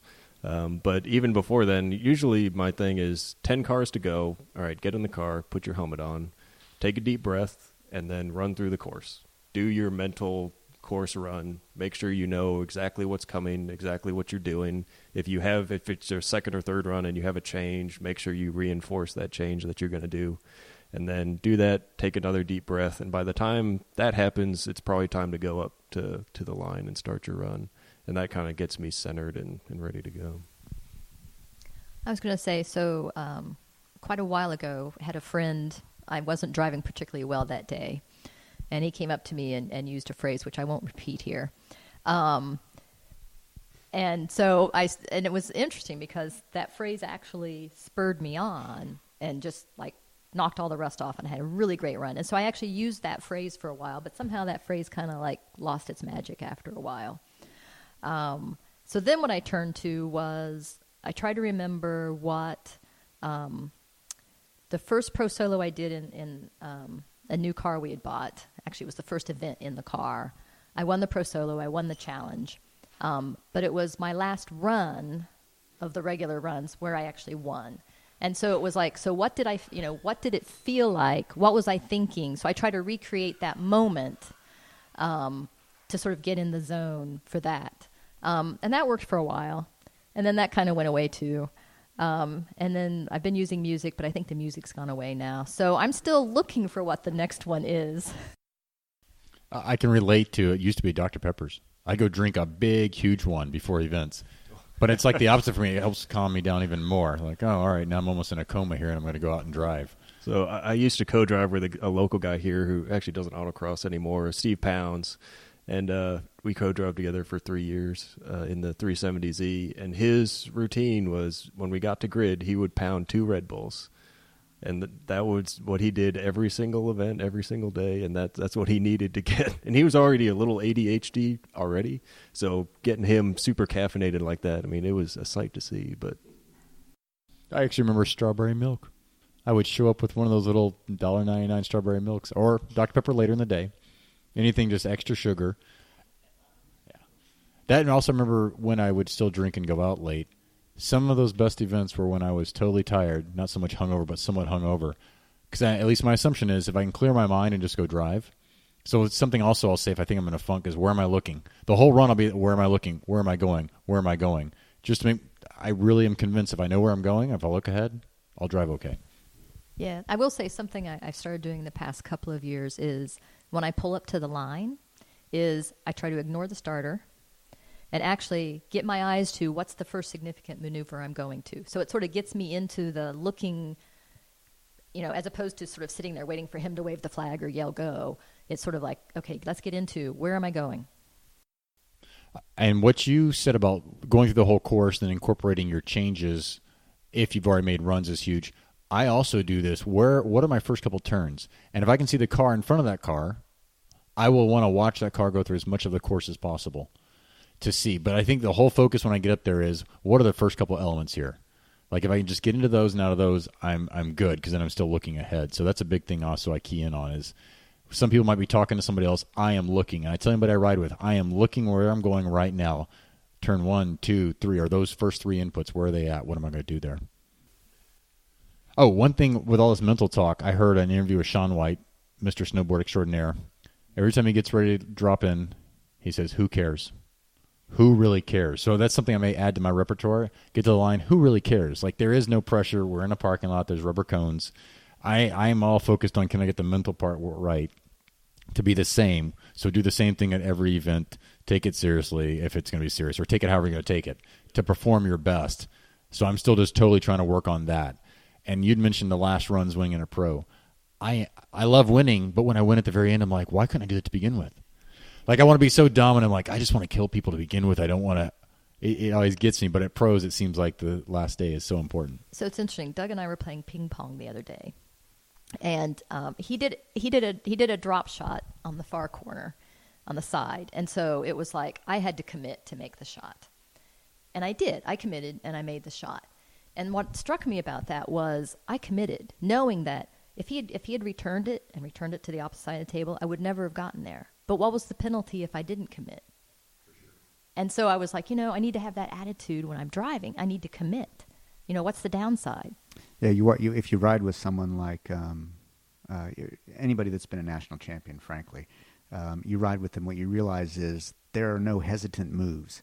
They're committed to everything. It's like they don't, ooh, am I getting into this corner? They go into the corner. Right, wrong, indifferent. They're committed to what they're doing. Whereas a lot of times I feel like I'm out there going, oops, don't want to make a mistake. Well, you can't win by not making a mistake, by thinking that way anyway. Yeah, I think a lot of that comes from, for like we were saying earlier, driving the same car a lot. And if you're jumping around from car to car and it's a new car every event, I did that for a year because the car I was supposed to be running was broken that entire year. So I drove like 20 different cars. Every event was a different car. And you spend every event, you spend the first like 3 runs kind of getting the feel for it, and you can probably get one halfway decent run at the end because you just don't know what the car is going to do. So every input you do is a test. And if you drive the same car consistently and you get intimate with that car, then yeah, you don't have those hesitance. I mean, you know, if I turn the wheel this much, the car's doing exactly this much. And it's a lot easier to go out there with just 3 runs and attack every run and use every run to improve. There's no perfect run, so always try and get the next run better than the last run, which is better than the last run. And 3 runs doesn't sound like a lot, but I think if you come in with that attitude, I think it's a lot easier to improve just over those 3. Yeah, I'm such a goober driving 2 different cars from the finale to nationals. And then I wasn't able to make the mental switch of, okay, you have to slow down in this car in the turns where you didn't in the Civic. And this didn't occur to me until afterwards, and James Yama was like, no, you have to slow down. In an STR car, you weren't happy with that because you're not slowing it down enough. And I'm like, no, but it's got to be faster in these turns. He's like, no. So luckily, I never unprogrammed that to slow down. So I don't have 2 programs. I didn't until very recently. So I hopped back in the Civic after not driving one for months and won, only because I was still programmed that I could do it at this speed. But I think it's huge that I got in cars for years at a time and stayed with the Integra for 7 years. And that's where I look at someone like Andy Hollis. I feel like I'm following his footsteps in that I've done front-wheel drive so very much. I'm challenging myself a little bit to want to be able to drive rear-wheel drive cars as fast. Now I know that a lot of it's the assumptions I make about where they're faster and not. I wonder for people, if they would hop in other people and ride with them, they'd probably figure their stuff out faster than like I am going, no, it can do this. And then John Ames is going, no, it can't. You just overdid it. Yeah, I mean, I think that would help people pick it up quicker a lot. I mean, it took me, I was bad for a long time. It took me a long time to get fast at autocross. And a lot of it is just stubbornness probably. But like, it's not studying it enough, not getting advice from people. I mean, I've never done a school before. And I started in a slow car that was non-competitive, so I had an easy excuse. That's, I'm not bad. It's just the car sucks, and it's not class competitively, so don't worry about the results. And then I got into a competitive car in the 370Z, and then it's like, oh, well, I'm fast, but I'm not fast enough. And that's when it really turned on for me to really try and improve. And even then, I didn't do schools, and I didn't get instruction from people, and it took 4 years to get fast in that car.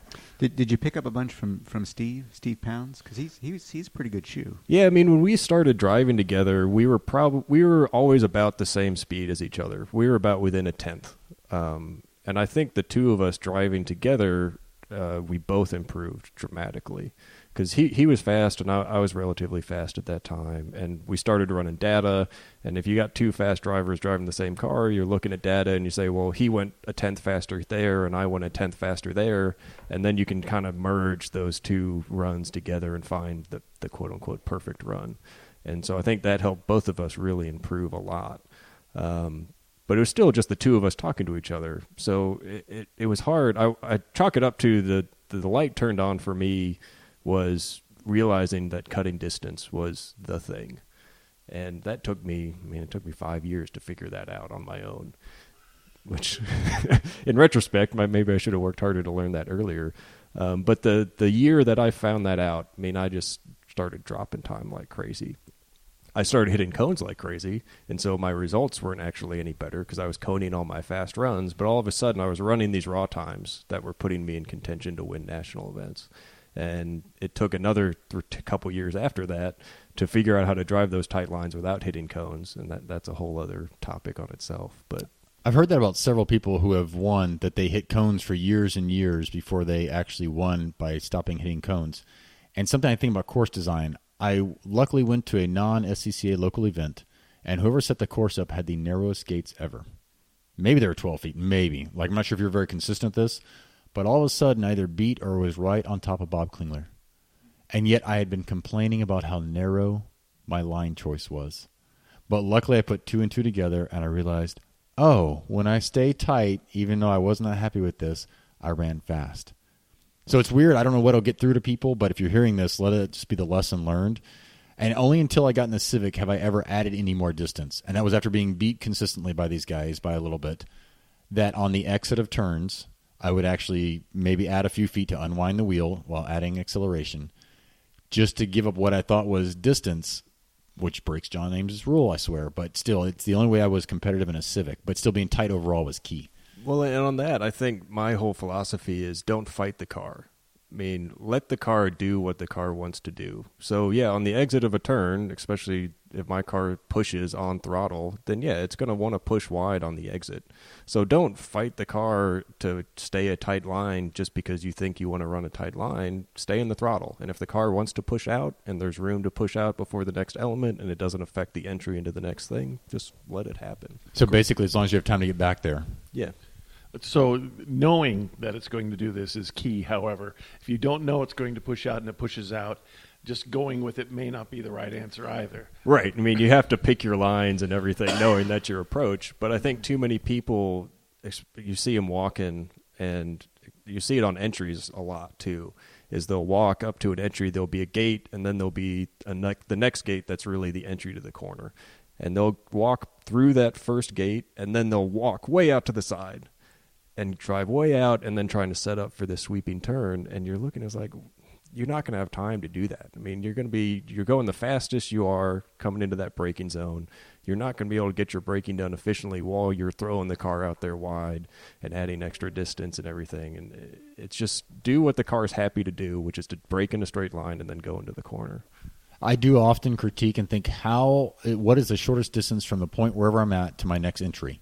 Even if I'm driving, I'm always thinking so it's basically the straightest line instead of arcing at the very last minute or something. But I'm like, I have to end up over there at some point. Wherever I end up here, how can I slowly get back over there? I even do this stuff on the road. Anywhere I'm at, I'm like, how can I slowly change lanes to be as straight as possible, cutting down distance, which I think is always, like we've said, huge. It just tight and tidy. I swear, if nothing else, if people are tight and tidy at a reasonable speed, they'll become decently competitive. You may not win if your car's not prepped and everything or be close enough to win, but that step one will get you so much faster compared to the masses or compared to everybody else there generally. Yeah, and you can see it at Lincoln. I mean, I'd say 75% of the people at Lincoln, when you see them walking, are walking wide. They're not walking as tight as they should. And I'll be doing my course walk, and I'll look, and there'll be people 3 car widths outside of me walking around a sweeper. And I'm just thinking, guys, what are you doing over there? Come on, come back over here. And I think at this last one, the corn side, so the west side course, you could hang yourself because it was just so wide. You had all these choices and not much there. I like to wrap up usually asking people what their favorite cars were, favorite memories, favorite runs or something for you. If you can think of, oh, you know what, I had a lot of fun in this car, whether it's your own or somebody else's car you hopped into, something you said wow about. So the best autocross car I've ever driven is a local car from a local guy here in Houston, and named Jim Kritzler, and it's a B Street prepared C4 Corvette, and that is, in my mind, the perfect autocross car. It's got 335 Hoosiers front and rear. It's got the same wheelbase as an S2000, so it's nimble. Yeah, nobody knows that about C4 Corvettes, but they have a really short wheelbase. Yeah, it's got grip for days, and it's got enough power to get some power on rotation. And I mean, that he's got it set up and it's dialed in, and it is a perfect car. I mean, you can slide it if you want. You can throw the tail around as much as you want. You can chuck it through a slalom. I mean, it's never going to do anything to bite you. And it makes all the right noises. It's got big V8 power. I mean, it is a great car.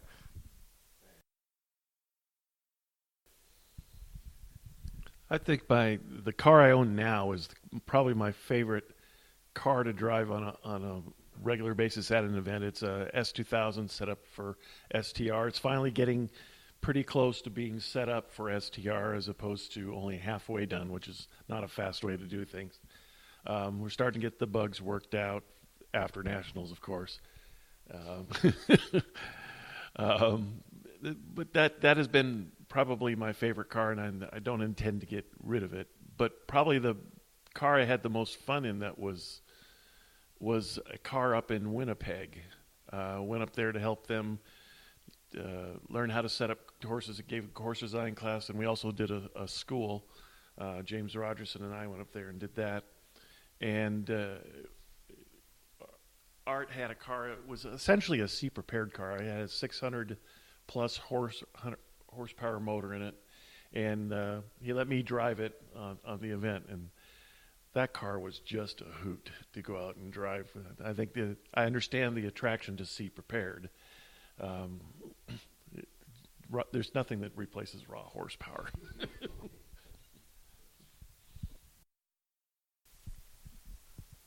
So I don't know if I've had a favorite car autocrossing. We've had a few. They've all, except with the exception of Swift, been American V8s. It's going to be one of the Camaros. It's either going to be Snoopy that we have now, which is a 2014 1LE, or the black Camaro, which was 1990, wasn't it? That was a 1991 LE, the ex-Mark Daddio car. And the 1990 just rotated. Yes, I mean, it just, I mean, you would swear it was pinned down in the middle and you could just like do a 90-degree turn. And I've never had another car that handled that way. So it didn't have the most horsepower, but the rotation, I really liked the way it handled. So I like, so that was what I liked about that. With the current car, it may be 3,800 pounds, but it doesn't feel like 3,800 pounds. And I have to say it's pretty comfortable on the road as well as autocrossing. So it's going to have to be one of those two, but I can't pick. Yeah, for me, there's just no question. It's Snoopy, the current 2014 1LE. I think Chevrolet took a platform that was too heavy, and it's got a 112-inch wheelbase. So, I mean, we're talking about a school bus, right? Two-door school bus. But the car's just so much fun to drive. I've not put anybody in it that got out of it and didn't say, wow, that was pretty cool. Sometimes it's a caveat. That was pretty cool for something the size of an asteroid or whatever. But the car's a lot of fun. It's very willing. It makes me smile. It makes all the right noises. That's pretty much my favorite autocross car that we've ever owned. I think the most violent ride I've ever been in was Todd Ferris's turbo Trans Am. Never been in anything that was a light switch, 0 horsepower to 600 horsepower. That thing was pretty wild. But favorite car, got to be Snoopy. 0 horsepower to 600 horsepower to broken. That's the way that the turd runs. It was 0 to 600, then back to 0. Yeah. And if you have an unlimited budget, what car would you either... First you can start with, would you want to drive somebody else's car? And then you can have unlimited budget. You can either rebuild somebody's car or build your own dream car. So think unlimited budget, and also think, is there any car out there you would like to drive? Does the unlimited budget cover mechanics to take care of it for you? Yeah, you can be in C prepared or D mod. It's gonna run every time too. What out there? Whose cars do you like? I think one that I don't know if I even have the proper skills to drive it, but I just love to have it just because it was an F-prepared car that Greg Fordall brought to Nationals once that had jacks built into it. I don't know if he hooked up to an air compressor or what, and just suddenly the car's jacked up, they change the tires off, and back up they go. It's like, nah, that is awesome. And, of course, it was prepared to the max, a 911 of some sort, and it was gorgeous and faster than stink. It was that would be my if funds was no object, I think. So, I mean, a car that I'd like to drive at some point, maybe this is the answer to both questions, but I'd love to drive a mod car, like Kiesel's E-Mod car, or the car that I always thought was the coolest when I started doing national events here in Texas was Tommy Saunders' Dragon B-Mod car. And something like that's just so purpose-built, no compromises, and just the fastest things you'll see at any event has a lot of appeal. If I had to have a car for myself, I mean, I really like street prepared. I mean, I started, when I got serious with autocross, it was on our comps and Hoosiers, and I always loved running on those tires. And I think street prepared, it has its issues, but I think it strikes a really good balance between having a car that still looks like a real car, but letting you do enough to it to give it more grip and more power and make the right noises, and just, I think they look great. So something in street prepared. Hey, Chevy Sprint Turbo, I can supply one for you. I'll bring it right down. Maybe 2 or 3 of them at one time. You'll need 2 or 3 of them. Yeah. For me, it'd be the car. Price is no object. Probably a GT3 RS, but if you want to come back to a slightly more normal world, I'd love to have a Viper ACR. That car is just a junkyard dog with wings, so I'd really dig that. Somebody's car I'd like to drive. So let's say if I could drive it for a year, it'd be Mark Matarash's car. I'd love to co-drive with Mark. That car is just he's got that thing dialed to within a. I mean, it's just a fine automobile. So I'd like to co-drive with Mark. Mark, if you're listening. What, over 2 decades of time put in there, or was it 94? I forget what year he told me he got that. It's it's a couple decades, and he's just an incredible driver in that car. I'd probably not be very quick in it, but I'm not sure I'd care a lot either. Yeah. I want to thank you all for all the time, the insights. It was fun to try something new and get all the insights at once, and that y'all could play off each other since y'all know each other so well. Yeah, happy to do it. Yeah, it was fun. It was definitely thanks. interesting. It was cool. It was cool. We killed Zach. Zach is gone. We should talk about him. Couldn't handle it. Thanks for listening. For the show notes and contact information, please visit autocrosstalk.com. There you can also subscribe so that we can keep you up to date on new shows as they come out. Also, please leave us a review on iTunes and subscribe on iTunes for the upcoming shows. You can connect to our Facebook page at facebook.com/autocrosstalk. You can share your thoughts, your insights, your questions, your suggestions there. Also share with your friends. Hopefully you found it entertaining and motivating, and hopefully other people will as well. It's been fun, and I hope you enjoyed it. Thanks for listening, and check back next week for the next show.